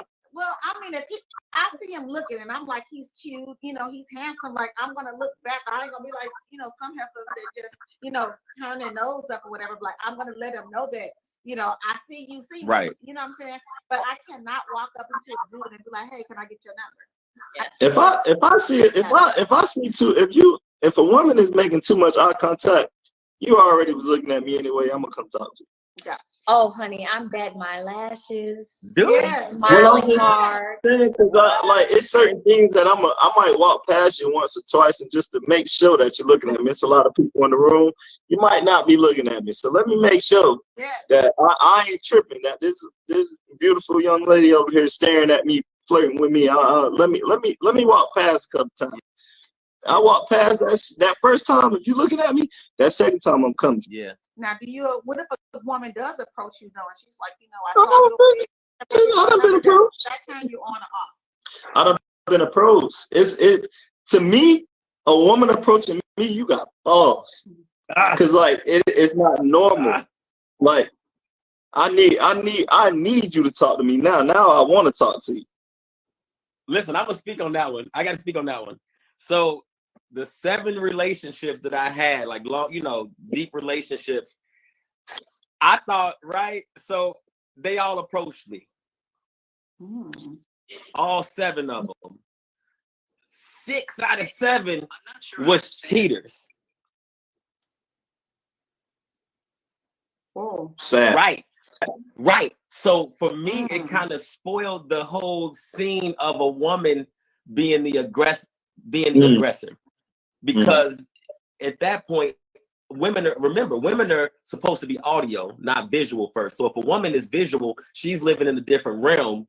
She's living in her, but she's supposed to be her natural femininity. Right? Yeah, right. She's not in her full femininity, and she living on the other edge. And I was going for like, oh, you like me? I'm flattered. Now I done flipped it. Right now, my energy is the woman. Now I'm clutching my pearls. Right. I'm like, but my thing is, I have never been into the approaching of the man. I like to stay in the feminine all day.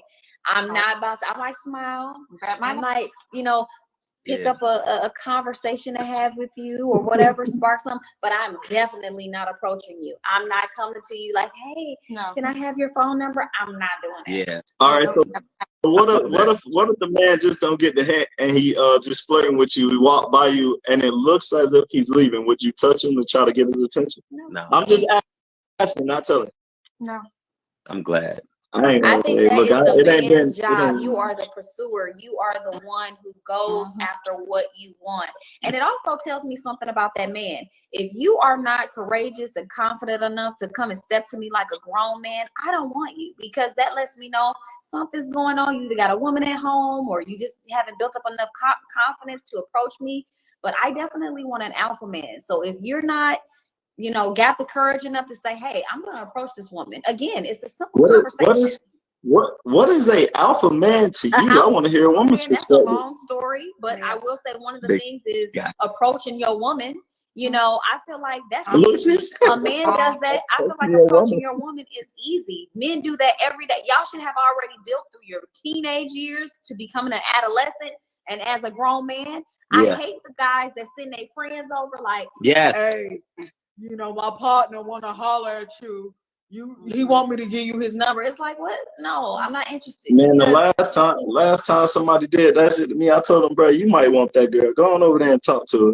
Don't tell me to go talk to her. You go talk to her. You might be scared of her. That's the most elementary thing I've ever seen, and it's such a turn off. It's like, come on, fellas, don't send your boys to come and talk for you. Hey, I'm like that lady yourself. I'm like Greek monster, man. I'm stepping in the name of love. I'm over there. You ain't got to be. Just to recap, though, man. Was married before us because she was wearing fashion jewelry. Listen, if it's someone whose energy is off and they approach me, I don't even have on rings, and I lie to me and say I'm married. Ring don't matter. Guys, like, well, you ain't got your ring on, I just got my nails done. I left it at home. Like, nigga, I'm married. Well, the thing is, if anybody has the ring on, well, if a man got a ring on, that ain't no like promise ring.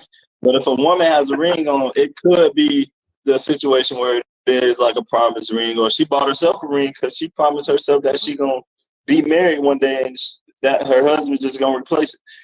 It's a lot of things that go into that, but all you gotta do is ask a question. I don't look at rings anymore. Like just being out, I'm a very social person in my profession. I don't look for symbols anymore. I look for straight up people communicating with me. What's up? Like my wife and I, we've agreed that we can, because of my profession or her profession, we can have like friendships outside of gender. So it's like I just look, but I don't take it for granted, because there are married women out here, there are married men out here who that ring don't mean nothing. That's so sad. That's so sad, y'all. Oh, that's so sad. I mean, but case in point, John, like you know this, just me wearing a ring and being who I am in my community.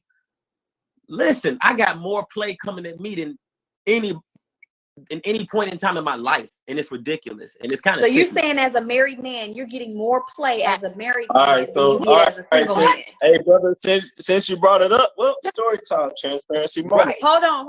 So wait a minute. Yeah. So wait, I want to hear from him real quick. So you're saying, just so we're clear, you've gotten more play as a married man than a single man. Yes. Yes. Why do you think that is?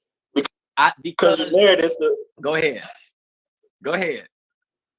Because women feel like I have more to lose and they have more to gain. So if they see a successful married man, they feel like they can get what they need out of me and keep it moving. So it's the truth. Now, here's the thing with these people that want to move into that position. I'm a very generous person. So I'll let my wife know, hey, babe, listen, this person within this certain friend group, I don't know their intentions, but they want $300. This happened one time. I said, let me give them $300 to get rid of them, please. I asked her just to see their intentions.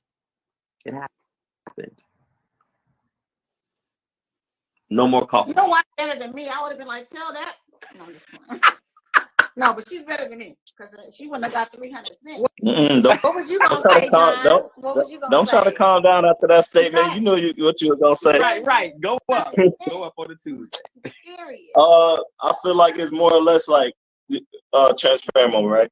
I was married, and like honestly, like when I speak, I'm speaking from experience. So like I've grown and healed from what I was doing, right? Most women was giving it or trying to give it or more coming. I was getting more play because it was like the rush and the thought of not, like, it wasn't there. So it was like trying to get what's not mine, but not to keep it. You know what I'm saying? Oh, well, he's married, so I ain't got to worry about the full commitment, but I can have what I want out of him. So I can hold that guilt over your head, right? That girl. And it never works. It never works, because just say you do give in. Now just say that they're close. Now you got to think about that constantly. Like, dang, what if they run into each other? Dang, what is she gonna say? Dang, what is this? So obviously most people say don't do it, and that's totally right. But it is some people out in this world that still do it, right? And ultimately, that was my demise, right? And that was the lesson that I had to learn. One, valuing that woman that you're with, because that saying that that what you won't do, somebody else will know. That person next to you can and will do it, but you have to communicate effectively to that person. One, and value the person that you're with. And then don't take life for granted, because every day is not promised. So, do you guys think that emotional cheating is cheating, or just physical cheating? No, it depends on what you, as your, like, it's all cheating. Because ultimately it depends on what you define as cheating. Golly. But like, I'm not gonna be out here. I feel like you shouldn't be out here emotionally cheating, like, because again, you got to communicate with that person.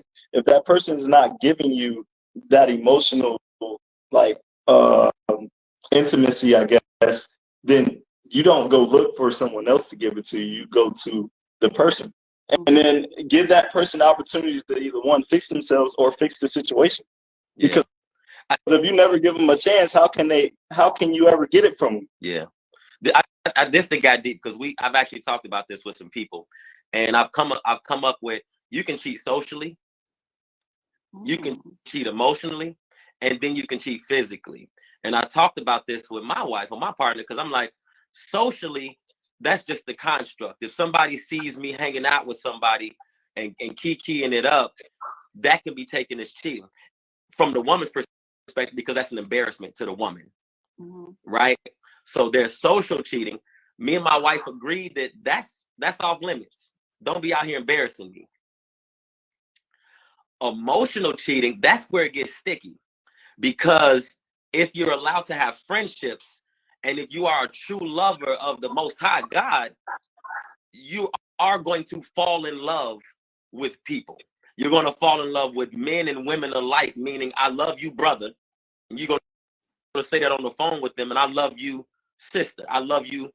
You understand what I'm saying? So emotionally, I think that's the one thing that, as a society, we need to kind of readdress, right? Because emotional doesn't have to lead to sex, doesn't have to lead to physical all the time, because you have an emotional connection with your sister, your blood sister. You have an emotional connection with your cousin, but because of the constructs of society, we cut these people off.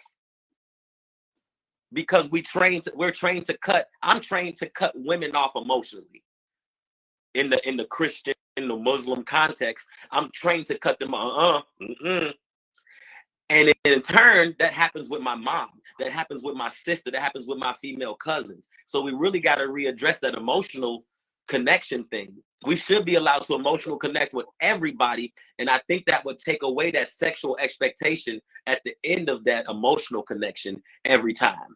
If you really put it with people. I like that. But that goes back to, I think that goes into trust, right? Because, people who have trust issues are not going to be open to that. So that's where communication and trust come in. Yeah. For sure. Well, we have been on here for some time. I want to thank each and every one of you fellas for joining. So thank you, Kings. You guys really blessed us tonight with some diamonds. Thank you so much for doing that. Where can the people find you guys? Who wants to go first? What's your social media handle? Hey, John Peter Motto. Also, you probably seen it earlier in the live, WGE TV. That's my secondary podcast that me and my boy Cooley started. He's actually in Spain. I'm here in the States, so we're 8 hours apart. So if you see one or the other on, it's because we have a difference in time. But if you click on that page, WGE TV, you can find both of our pages in there. Follow it, like it, look for other conversations like such. And comments real quick, that way we can make sure, because there's so many people in the chat, I can't see it. You said, please, what? Can you add it into the chat, because I don't see it anymore? That way everybody can, get it and follow. Yeah. All right. And what about you, King? Hey guys, I am Chef Blessed. My government name is Ramon. But I am Blessed in High on Instagram, the Blessed in the letter N High. And I am located in Louisville, Kentucky. That's where we landed after all of that traveling. Right. And I am here just, man, turning melanated masters of their universes into millionaires. So I'm literally have a business incubator. It's not online based, it's brick and mortar. I'm letting people of color, I'm investing in them and giving their own brick and mortar businesses on whatever they wanted to do, whether it's restaurants, whether it's clothing stores, whether it's grocery stores. So that's what I'm doing here in Louisville. I'm growing kings and queens here. So wait, are you doing this? Is it just in Louisville that you giving these out to? Just in Louisville right now. I'm one of those people that the game is free. The game was taught to me. I paid for the game. But people, I'm giving the game for free. So if you just hit me up on Instagram if you need any help, I'll be glad to coach you for free, man. Like, I'm tired of people charging for this stuff, for business advice. Like, I've been through the school of hard knocks and the real school, the Ivy League. So, you know, I'm giving it for free. So just follow me, Blessed and High. I just love everybody, man. You know, until Yes. So everybody follow everybody on the live. That's what I always encourage. You know what, us as the Black community, we need to do more networking. It's not enough for us to just be conversating with one another. We actually need to follow each other's pages. It takes nothing for you to show your support, to show your love, and to also recycle that money within the Black community. Let's go ahead and help each other build. It takes nothing for you to do that. So follow everybody on the live. Kings, we want to thank you so much for joining.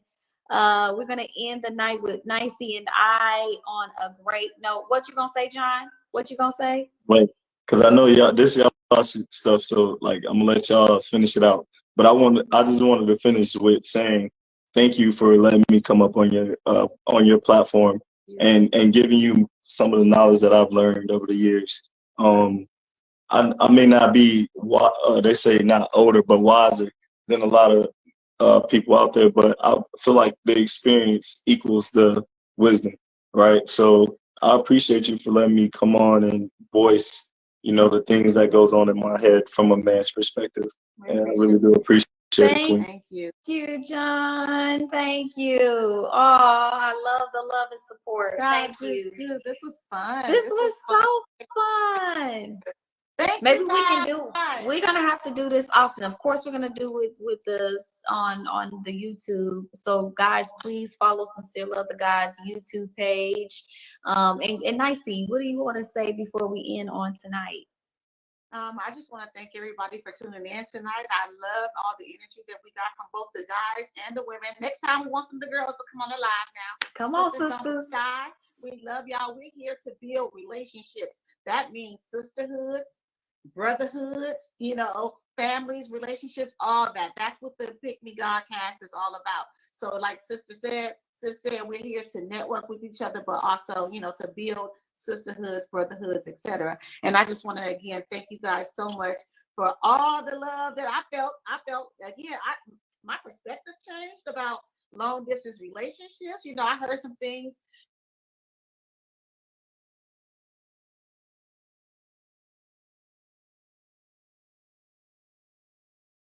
opening my heart up to something new, you know, and getting myself out of my own head, you know. So yeah. Absolutely. I loved every minute of it. I felt like this was transparent. It was a safe place for us to share our adoration for one another as Black men and Black women.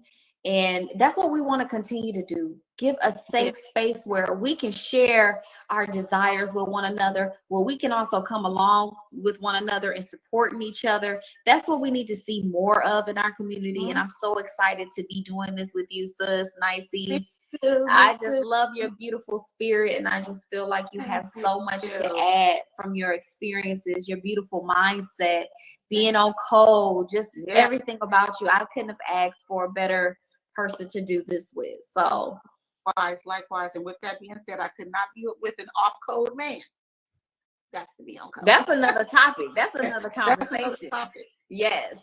All right, but thank you guys for spending your Thursday night here with us with the Pick Me Godcast. Until next time, I'm your favorite host, the Brown Skin Baddie. Have a beautiful, blessed night. Thank you guys. Do for self or suffer the consequences. The wisdom of Elijah's inside of the conscientious. So I move.